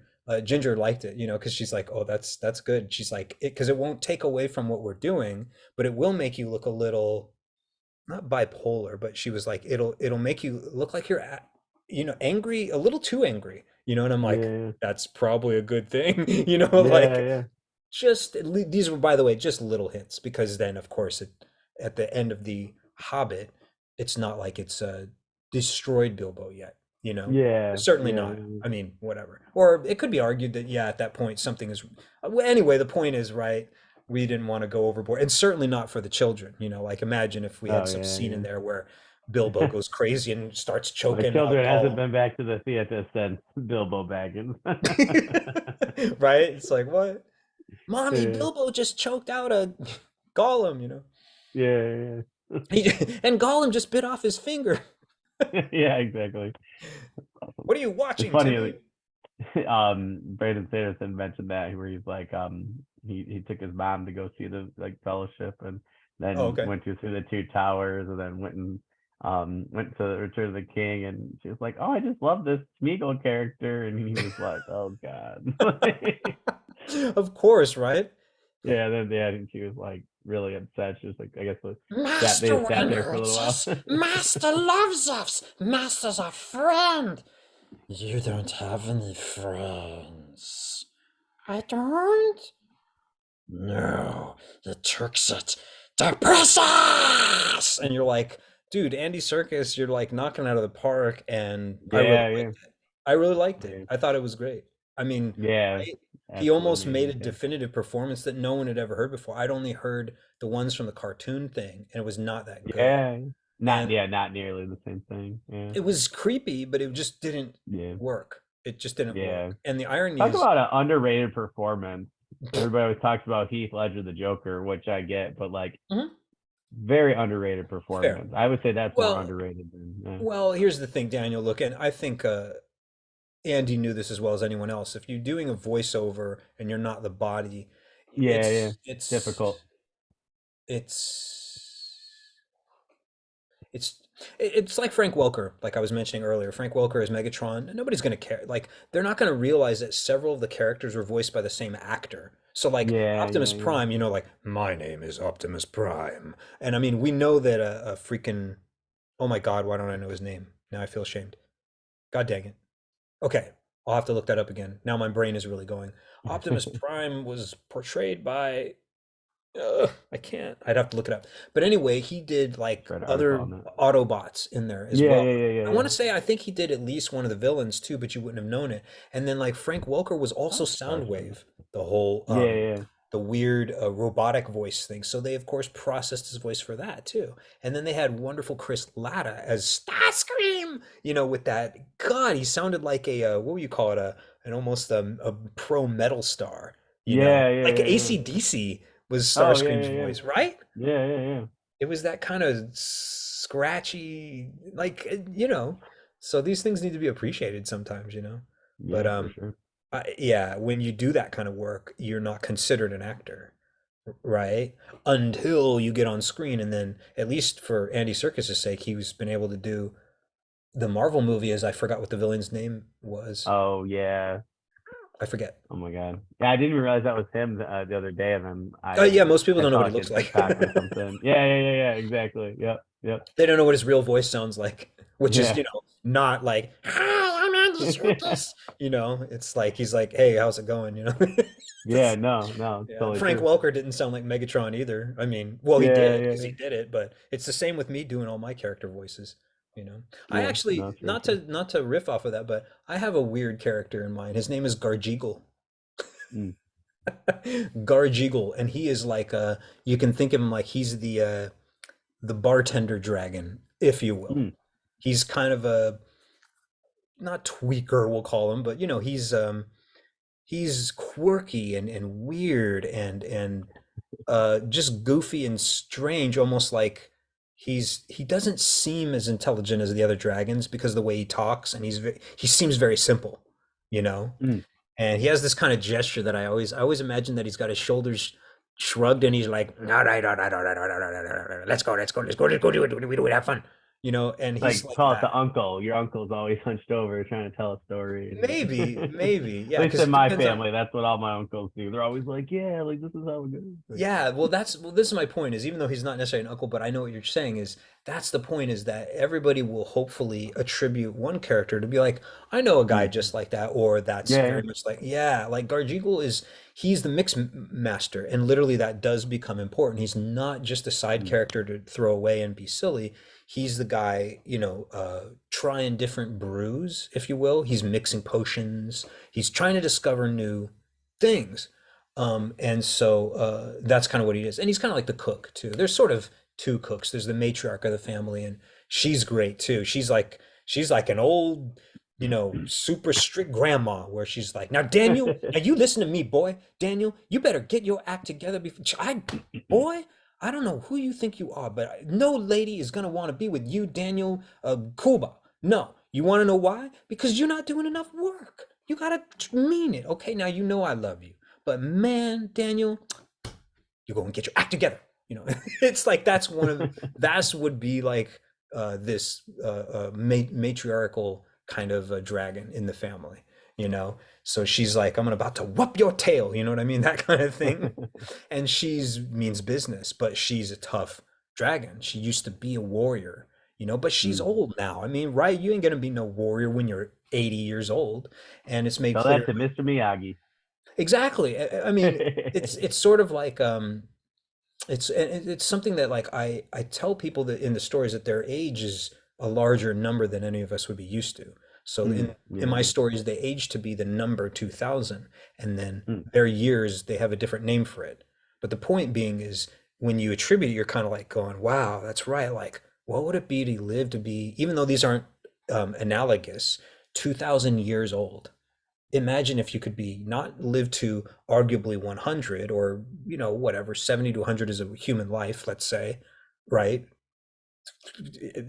Universe willing, like you might die at 20, Yeah. but you know what I'm trying to say. But Yeah. imagine Yeah. if you lived 12 times as much, or arguably 10 to 12 times as long. That would be very interesting, Yeah. right? Yeah. Yeah. So these things are covered in Diamond Dragons and throughout the whole stories, you know. It's kind of funny too. There's a quick running joke in Diamond Dragons 1 that this matriarchal dragon, her name's Gertie, Gertranamore. But anyways, Gertie, she's going to be celebrating her 2000th birthday. Wow. And so that's pretty big, to the dragons Yeah. Yeah. Yeah. because that's pretty much their lifespan, pretty much. So Yeah. That's crazy. she's done kind of well, like, but she's not gonna be like dun dun dun, like no, they're not gonna be fighting for her for the most part, right? Like Yeah. maybe you'll see. But the point being is you can imagine that she's not like what's the right word? It's not like you're going to take your grandma on, dude, let's go to skydiving trip in Mexico. You're like, wait, what? You're going to bring your 80-year-old grandma? I mean, if she was super tough, but I mean, come on, Yeah. like skydiving? I don't know, man, Yeah. Yeah. I don't know if mine would go. Well, Matthew, I think we're just about out of time, but I just wanted to make sure we left people with any of your current projects, news, updates, anything like that. I know that's been a really popular one for people lately. So anything you got that you're currently working on, hit us with it before we head out. That way people Sure. can go to the description and check it out. So, I will. I appreciate it. And again, thanks so much for doing it. It's been a pleasure, and it's always good to talk to other oh, for competent sure. and professional and driven writers who want to discuss writing and be engaged and professional about all that. But anyway, Yeah. in terms of projects, yeah, basically I'm like this is a hexology, so I'm currently in the midst of working on Diamond Dragons 3. I want to say I'm about 16,000 words into it, at least at the Oh, time of cool. this recording. But it's more than that. That's in the manuscript. But as for notes, I have dozens of notes for 3 and dozens for 4 and 5 and 6. Oh, And wow. this isn't because I'm just randomly doing anything. It's like this has been slowly, carefully planned out over all these years. So although someone might say, "Oh, well, so you're working on Diamond Dragons 3." I'm like, Kind of, and 4, 5, and 6." Mm. And I will at least just say this and leave you with this fun, tidbit. I'm also working on a project with Diamond Dragons that I'm not at liberty to say anything about publicly Oh, that's cool. at this moment. That's So what it's a everybody wants for this question. They want the thing that they got to come back for. Like that's would have been the yeah, most fun, I think. and here's the thing is I can't promise that there will be an announcement for this particular mysterious thing that I'm mentioning. I'm not trying to do this as bait either. It's just something I can't say anything about it. And that's a good, it's actually a good thing. It's good that we're not doing that. But it might be anywhere from 2024 to 2026. It might be earlier, but I don't think so. It's such a kind of a long-term project that projecting it is not at this moment. It's not one of those things that you can just say, aha, it will guaranteed on this day. I can do that with Yeah. the books. My books come out every solstice. You can set your, as they say, set your watch by it, set your iPhone by it, if you will. And again, the solstices are on purpose. The summer solstice are my digital books, and then the winter ones are the physical ones. And so that Oh, leaves that's me with cool. Diamond Dragons 2, the cover you see behind you here, or whatever, in front of your screen. What am I saying behind you? It's behind me, dummy. But You pointed the that right way. You pointed the right way though. exactly right. But yeah, Diamond Dragons 2, the print version, the physical versions, both in hardcover, full color, and then paperback, which is of course in grayscale, if you will. Those will be available on 12, 21, 22. In other words, this winter solstice. And so after Oh, that, okay. everything is digital, digital, physical, summer, winter solstices.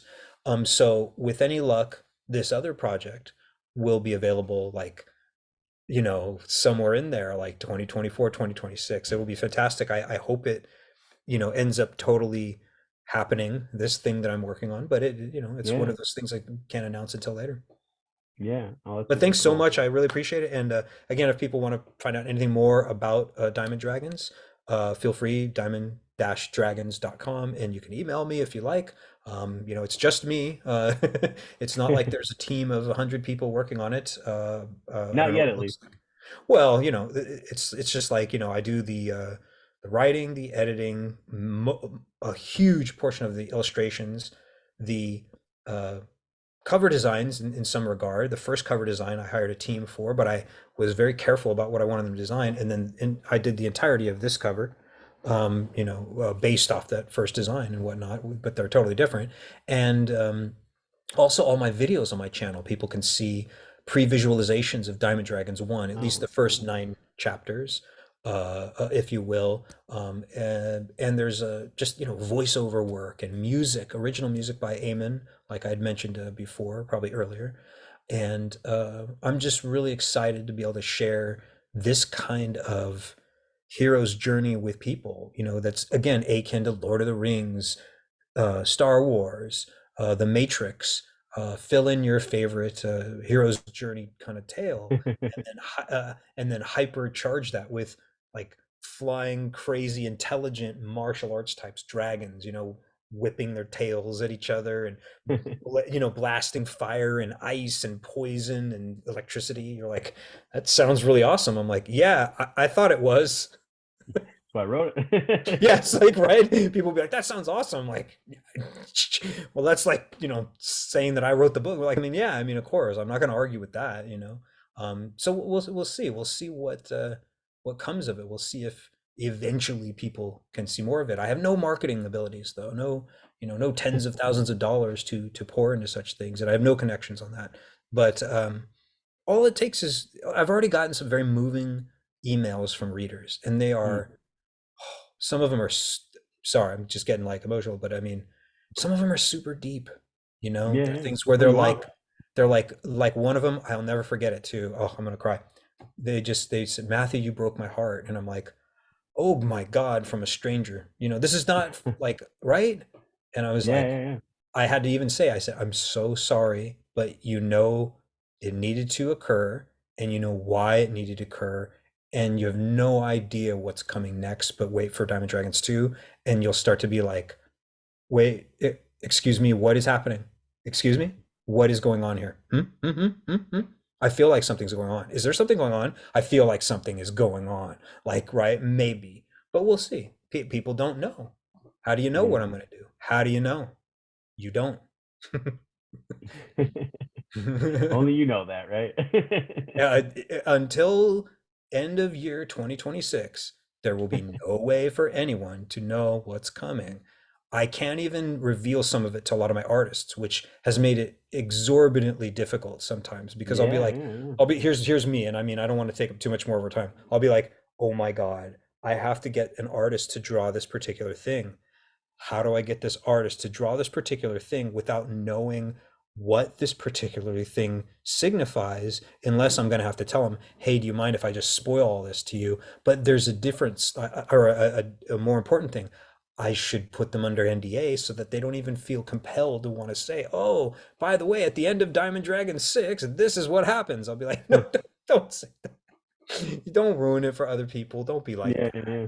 you know. But for the most part, yeah, it's a pleasure working with all these artists because I'll say you're drawing something that you don't even know what you're drawing yet, because how could you, Yeah, because you haven't read that far. Like yeah. Josephine, this other artist that I'm working with, I had her write stuff for this one, Diamond Dragons 2 here.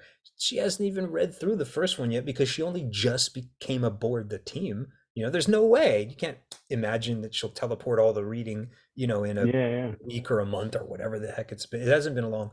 But I was like, yeah, I'm already done with one, obviously. Can you do your best, read it? I'm sending it to you. But I got some things I want to do for two, but I'm not going to tell you what I'm going to do with certain things because it'll ruin it for you, and I don't want to. Do you see what I'm getting at? Yeah, yeah, yeah. So, I never thought of that. That's got to be pretty hard when you have other people that are. I actually just had that happen yesterday because I came up with a new thing and I tried to mhm. tell two of my buddies like relatively because it's cool, but then I'm like, can I tell you? One of my buddies is like, you can tell me. I'm still gonna read it. I'm still gonna enjoy it. My other friend's See, like, do that's the not thing. tell me. Do not tell me. He's like, I don't want to know anything You're getting that's my gonna drift. ruin the story process. I So totally yeah, resonate because that's the thing is I feel that it's fair in those two ways is that A, you don't want to reveal too much no matter what. But B, yeah, some people you're going to want to say, I know you. You're going to want to find this out on your own and then come back to me and go, wait, I got to page 100 and da da da da. And you'll be like, yep, I can lay that thing on you now and say, what do you yeah, think of yeah. this? And they'll be like, oh my God, I hate you so much, but at the same time, that is so good. Like, are you a good witch or a bad witch? It's like that's Little what bit I of both. want. I want people doing that. And I'll be honest, like some of these people who have emailed me, they understand now why too. Like they don't want to do even say any of it publicly. And I kind of tell them, I'm like, yeah, you should probably keep it to yourself because it makes it more fun for people to enjoy the storytelling process and be surprised.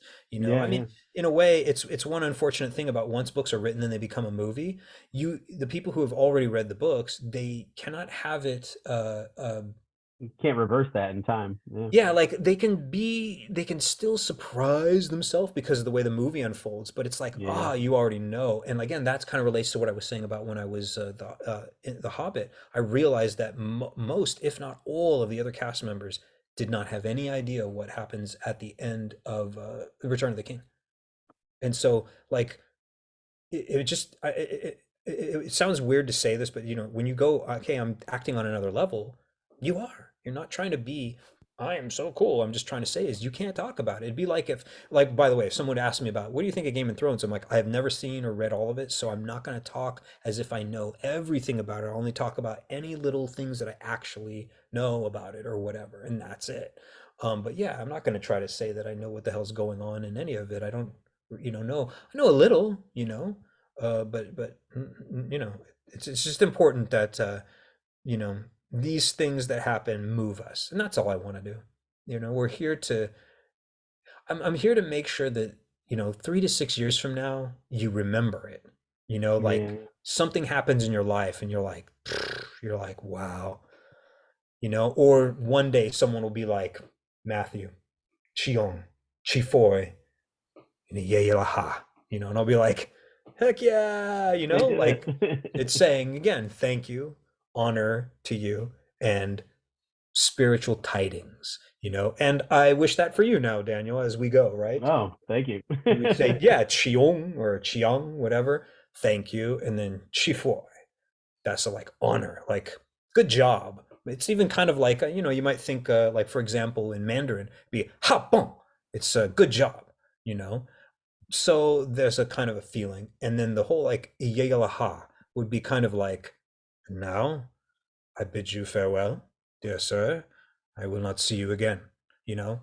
And think of it, with these dragons, when they fly, the distances that they must go between one another is probably like if you're getting on a plane away from your, wife or your girlfriend or your partner or whatever they are, and you might not be coming back.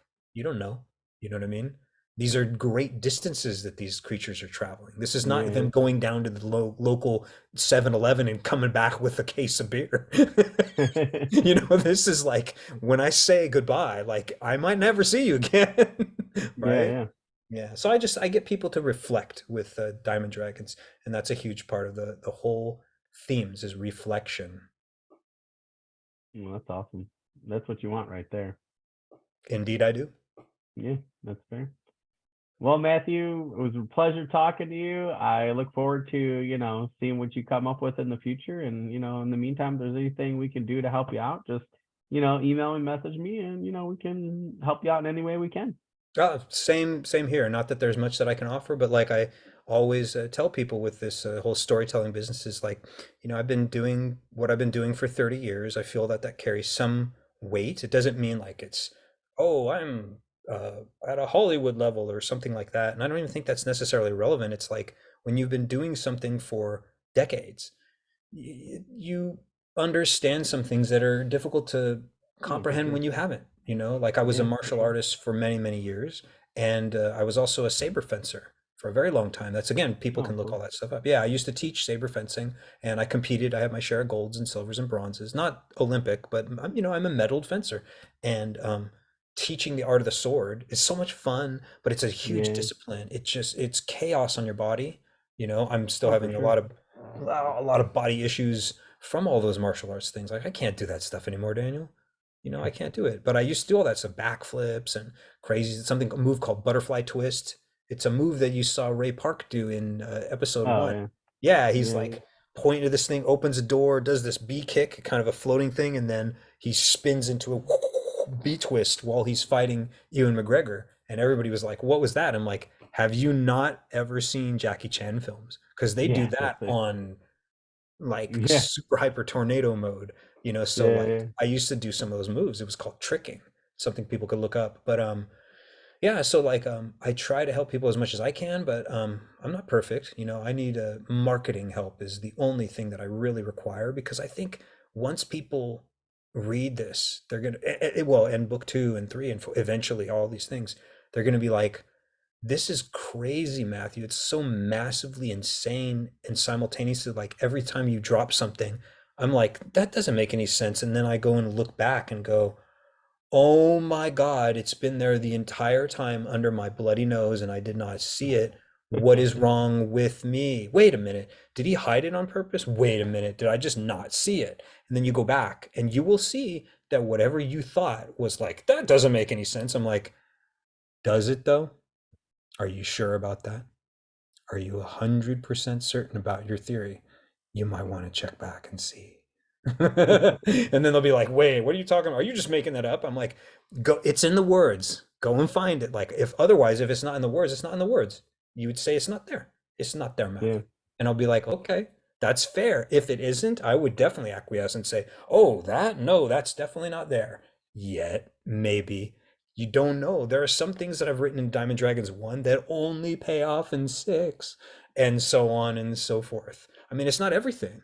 You got to have a consummate story for each book. Each book is its own story, but there's a longer arcing. You can't see my finger. It's an longer arcing thing that's bleeding into things that will probably pop up in 6.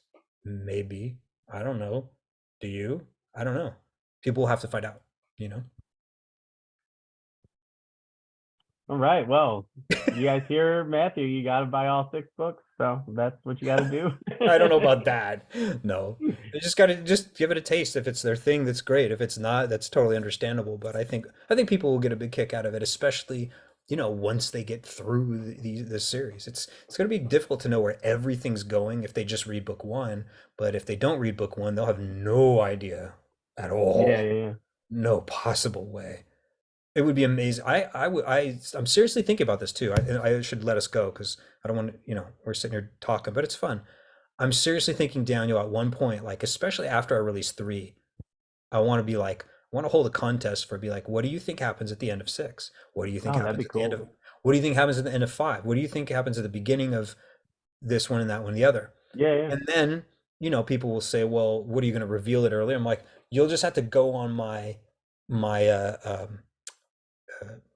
honor system that you don't think that I'm just taking your idea, but that if you were right, you're gonna find out, and I'll send you a book or something, Yeah, like yeah, yeah. for free. That'd be a cool marketing tool right there. Yeah. Well, the only problem is I don't have distribution of such a thing, but I would love to do that because it'd be fun. It would be worth it too. I mean, because Yeah, yeah. You I could don't have a totally lot run of. that. You could totally run on a Twitter or something like that. And Oh, yeah. I have no Some people have idea. done like I'm trying to think of who it was now. I've seen people that have done that in the past, like, Oh, I'm and sure. I thought that was really cool. I'm Yeah, sure really cool I don't have the marketing tactic. resources, the capability, or the reach, and also it's not like my social nobody sees my social media, and I don't mind that for now. I'm not a marketer. This is not my job. But I mean, one day if I end up having the resources for that, and you know, those this is expensive. It's a hard work. So to pay Yeah, a marketer, I've been trying to save up a lot of money. But even that, like most people are going to say to you, look, that stuff's 10, 15, $20,000. You're like, what? And you're like, it can be. And you know, I've saved up money, but I'm like, I want to do something professional. I don't want to do this rinky-dink. And also, I don't have time, unfortunately, for I'm already juggling so many no, yeah, it's chainsaws, hard. Yeah, it's chainsaws hard. really. Yeah. It's awful. But I mean, I have no choice. You know, some people say, "Oh, well, you know, you got to get a professional this," and I'm like, I have gotten as many things where I can pay people as I can, but I can't do it all alone, man. Like, Yeah, are yeah. you crazy? Especially when they read it and they see all this stuff. It's like, do you have any idea how much concept art there already is in the books? Do you have any idea how hard I worked on those videos that are on the video channel? Like, I mean, not many authors do these things. I'm not trying to say that that means that they can't or they don't or they're bad or something. I'm just trying to say is I don't think what I've done is common. I'm pretty certain of that, but I could be wrong. Like, I don't know. Do you see this kind of stuff all the time? The things that I mentioned here? No, really don't. No, I mean, I don't know many people that have worked, with composers or, anything Yeah. like that. Most people write the book and then they throw it on a whatever website and they are surprised when they don't sell, New York Times best-selling numbers, or Amazon best-selling numbers. Yeah. I mean, I'm a salesman. I mean, I Oh God, I wish I put was. Well, together sort of. and and I mean, I talk to people all the time and they're like, damn, your book sounds really good. They're like, when are you gonna finish? I'm gonna buy that. So that's what I was just talking to my best friend about before I got here tonight. That's I'm like, oh, awesome. I'm like, you need to sit down and I'm like, I'm like, but I get that that's not everybody, which is why one reason Yeah. why I have this podcast so people could come on and be like, hey, here's my book, and then I can use some of my skills and and things like that and try to help people sell some books along the way. I like that. I mean, this is part of the reason why I agreed to even come on is because, you know, I'm looking often on these groups and stuff for just people who they resonate in a way to me where I'm like, this person seems legitimate. You know, like I want to find out. I want to talk to this person. I want to learn. But a lot of these people, you'll never hear from them. Like I'll email people, Yep. hey, blah blah blah. I saw this, that, and the other. Hello, blah blah blah. Then you never hear from them, and I'm like, well, fine. I can't talk to this person if they're not going to email you back. Um, Yeah. and in other Oh, that's a cases, big one. Yeah. yeah, and I'm sure you've seen this too, Daniel, right? When people, I mean, I hate to be like this too, but there's just buttloads of sharks out there. Oh, for sure. I just had So one many. get a hold of me yesterday, and I'm like, I didn't even respond. I had somebody get hold of me to do a podcast, and that one was cool, but I almost missed it because I just assumed it was another shark email. I Yeah. just was like, it started that way. And then, the first couple lines and I was like, oh, here we go on Twitter again. And but Right. I'm glad I looked at it because I almost Yeah, look didn't. I'm glad I carefully. looked at it. Ended up Yeah. being somebody really cool, who wants to chit chat about one of my books that I talked about on a previous podcast where I got Romans versus zombies, and that's where the Lost Legion was lost from. And then I got this Cool. crew that comes out essentially becoming monster hunters. And, he was like, oh, I really think that'd be cool and want to talk about it. And I'm like, that's one of those where I'm definitely, when I'm going to be done, I'm definitely going to be, trying to present it to Aconite and a couple other, people. I'd like to have that be my series that is a hybrid where, that's traditionally or indie published. And then I do my other thing on the side. But, if I hadn't have opened that email up or, Twitter Yeah. message. I mean, I get them all the time doing this podcast. That's It's amazing, like it's Daniel. I mean, I crazy. got to be honest with you. Like for me, my email is mostly empty unless it's these few, you know, people that trickle in where they're like, "Oh my God, Matthew, I read Diamond Dragons 1 and I want to rip your throat out and I've got all these things I have to say and you made me cry and you made me this and I'm so excited. Like I can't see why there would be any story after this. Like it's beautiful what happened at the end. Like I can't even believe what I read. I had to read it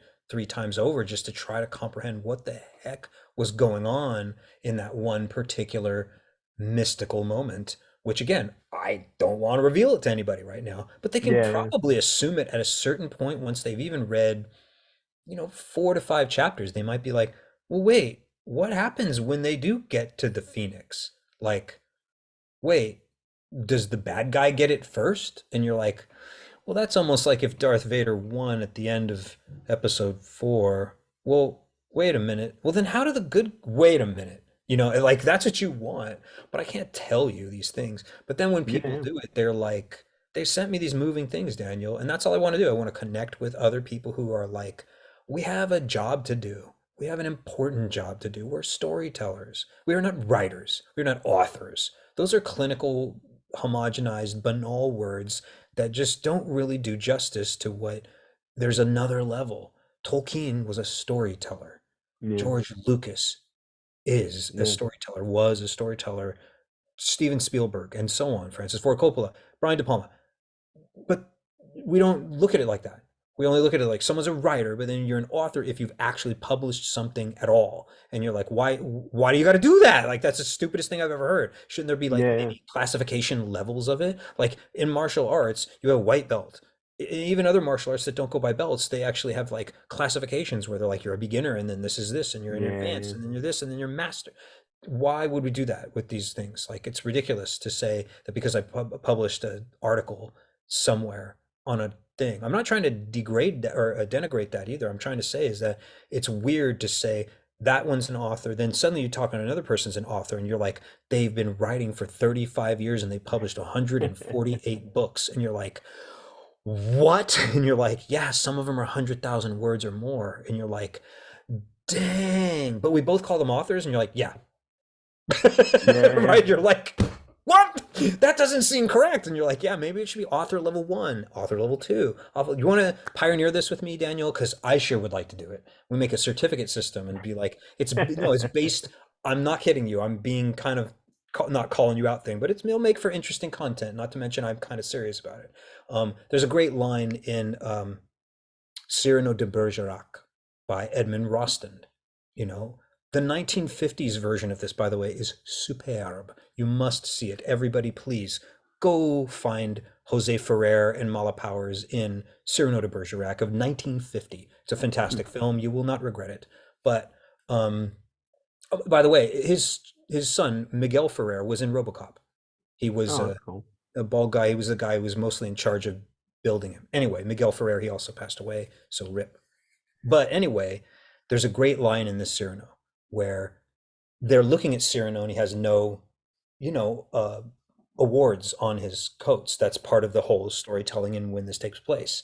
And he's like, but sir, where are your ribbons? And da da da da. And he's like, he's all, my soul is decked with deeds, not ribbons, you know, of good, intent and ethics and these kinds of things instead of medals and baubles. I'm paraphrasing it, but it's one of Yeah, those cool yeah, things, like, right, yeah, Daniel, where you're kind of like, oh yeah, well, you look like you're dressed like an idiot, and you're kind of going like, hey, I don't know about you, but my deeds don't matter if I'm wearing a t-shirt and jeans.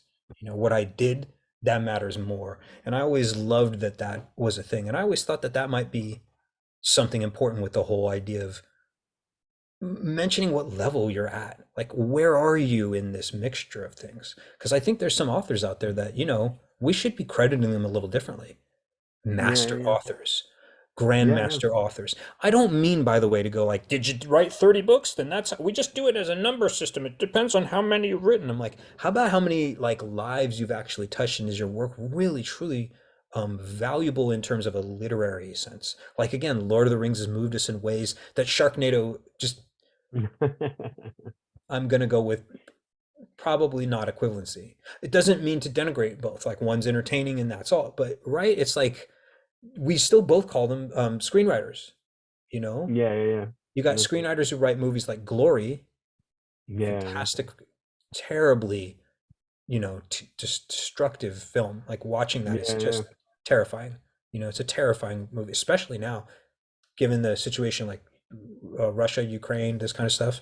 yeah, yeah. Um, but you have movies like that. You even have movies like Hook, which is Oh, deceivingly I moving, love Hook. It was the right? first movie I saw in theater. Right? It's a great film. I Mm. mean, we're kind of from an older generation. People might say, "Wait, what do you mean?" I'm all, "You'll have to look it up," but it's Yeah, go deceptively look it up. moving. There's a great monologue in there. I forget the actress name. She's wonderful, where she's like, Peter, you only have so many years with the kids, and then it's just gone. And you are Yeah. not being careful, and you are missing it, you know? And it was talking about losing a childhood because he was being such a bad father, you Yeah, know? yeah, yeah, And you're yeah. like, wow, this doesn't sound like Peter Pan at all. And you're like, right? I mean, and You wrong turned at it the on same its time. head, You're like, yeah. wait a minute, this does sound a Mm, lot like Peter Pan.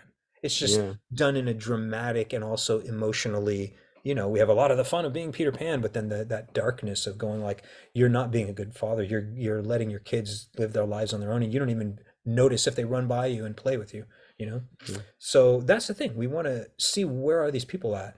I would like it if one day that was something that we could do for all authors, that you were decked with deeds instead Mm. of, you know, let's say you were rich and popular because you write, you just churn out bad romance novels, and you're like, oh man, come on. Like, what about, I mean, there's nothing bad with that, but it's like, why would you put that in the same classification as someone who writes things like Lord of the Rings? Why would you do that? It doesn't make sense to me. Does it make sense to you?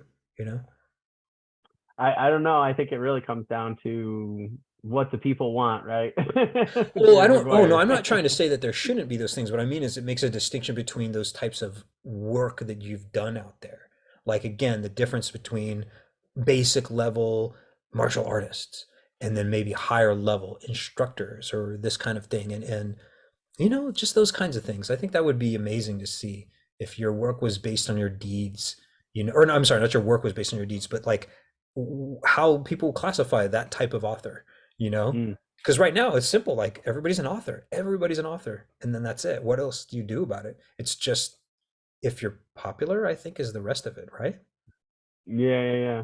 But I mean, it is a monetary system, it's that's what a I mean. that's the and what you mean you have books read, everything you would do is a monetary system, right? Of It's books course. read, But then amount that means of it's all based on reviews. marketing alone, Daniel, right? Instead of, I'm not That's trying to the say that's the nature of the beast, though. that's Unfortunately, that's what I I'm mean, saying. that's like when I just had this discussion It's a for conundrum. teaching the other day. My wife and I were like, we know we're going to be underpaid, undervalued, and have to do way more work than everybody else. And it's like you either Tell her, do it tell or her you she don't nailed do it. it. Like Yeah, so she, you do it or don't do no, it. I Like, mean that was yeah, brevity for it all too. It's just like yeah, we're gonna have to deal with it.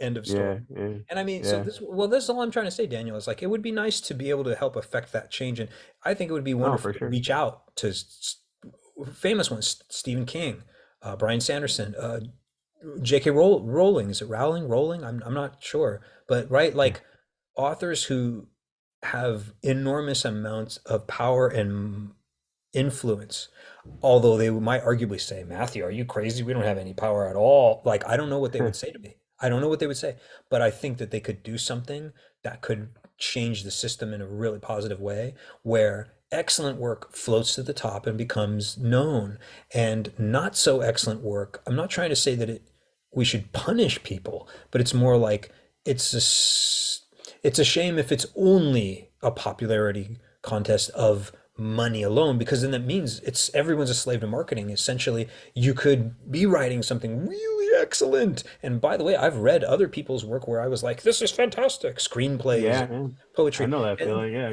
and they Just will repeat never, writing. Yeah. to this day, they will never be known. I don't know anything that happened to them. I've never heard from them again. And they just disappear and that's it. Yeah, yeah. There's some of them I will message back. Hey, how's it going? I remember I read your screenplay 3 years ago.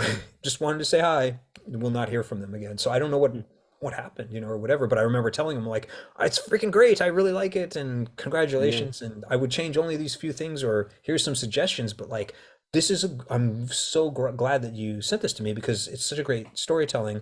I'm just telling you, heck yeah. Like I don't know what else to tell you. You know what I mean? Yeah, yeah. Whereas there's the other times where, of course, you just give notes on things and you go, well, let me write this note and this note and this note. And sometimes people take that personally. And I'm like, I'm just trying to help. Like, these things will help you. They will help you. I know it, you know? Yeah. So anyway, I hope that one day becomes a thing, Daniel. But I think I think the reward in and of itself, for me at least, is just doing all this. Like, I'm trying to think if I had to think of that question, like, what if nobody ever read it? Not that I thought that would ever be Yeah. possible, but I was trying to think of a ridiculous homogenized, in space, like if I was alone, would I still do this? And I think the answer is still yeah. Um, Pretty much Good unequivocally. So question. I think that's a strong, good sign for me too. That Yeah, like, yeah, some people will be like, I'm so afraid people won't like it or whatever. I'm like, it's so weird. Like, I don't care. Like, I don't yeah, care yeah, yeah. at all, at all. I only care that once they've read it, then they've absorbed what it was.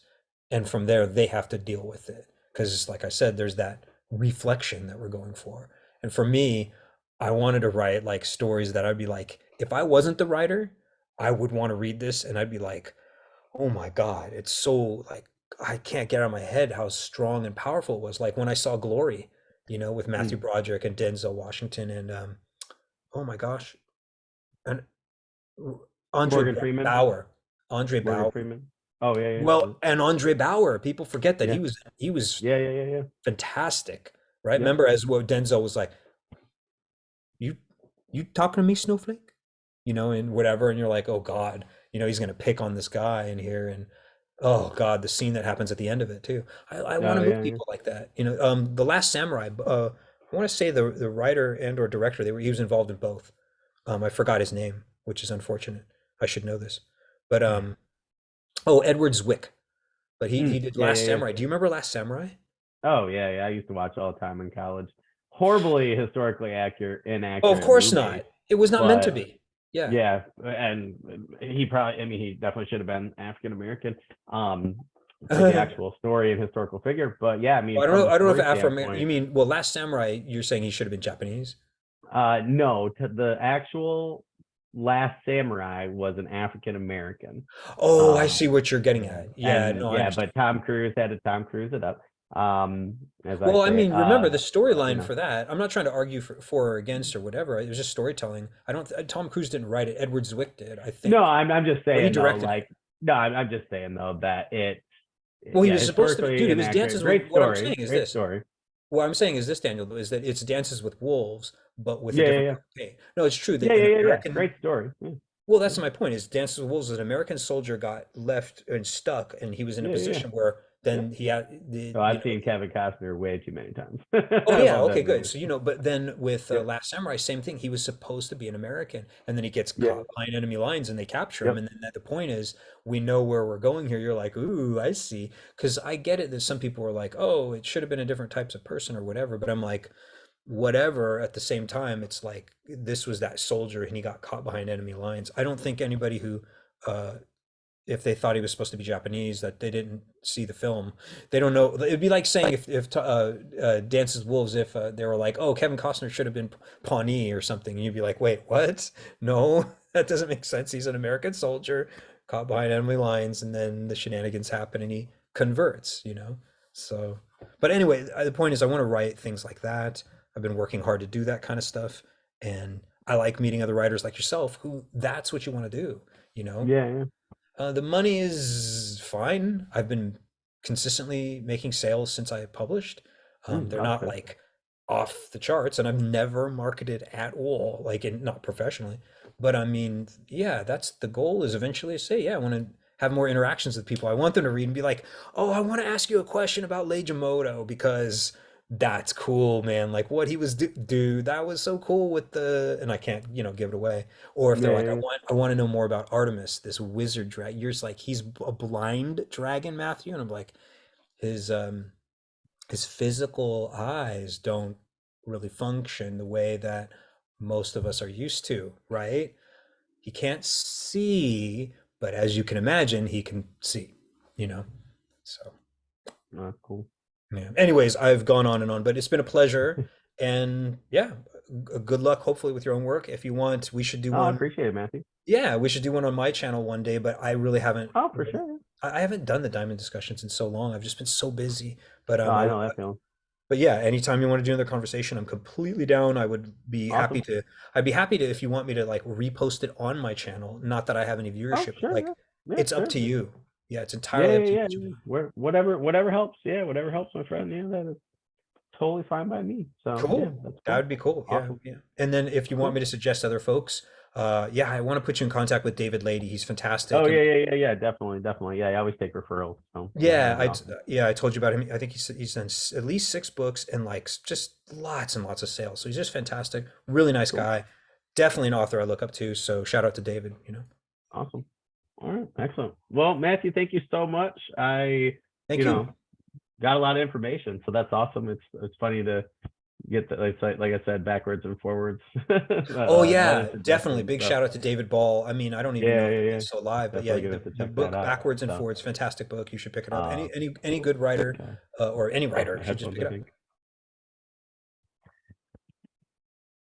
Oh, I'm not sure what just happened. That's okay. Did you? Are you? Oh, Did it sorry. stop? I'm gonna unconnect my headphones real quick. Oh, can you hear me now? Yeah, yeah. I don't know why that's being so weird. It might have They could died. be out of battery. Don't worry about it. We're experiencing technical There we go. difficulties. There we go. I No think worries. Well, they've it's been really weird for the last couple of days, so I think I might have to take them back in. Sorry about that, Matthew. that's okay. It could have been the batteries. That we can edit out in the process. Oh, no worries. Yeah. But yeah, that was a good suggestion. So I'll actually put that in the notes as well in the description. I think people will like David Ball's book. So It's Backwards and Forwards is a fantastic book. It was definitely written many years ago too, so it's been around for at least 30 years. Go for it. Yeah, David Ball, Backwards and Forwards, fantastic. awesome. All right, Matthew. Well, thank you so much. I hope you have a good rest of the evening out that way. And I'll be talking to you soon on social media, my friend, and have a good rest of the day. You too. It was nice to meet you, and thanks again for having me aboard the show. Take care and have a good evening. Thank you, Matthew. You too. See you later. Bye. Bye.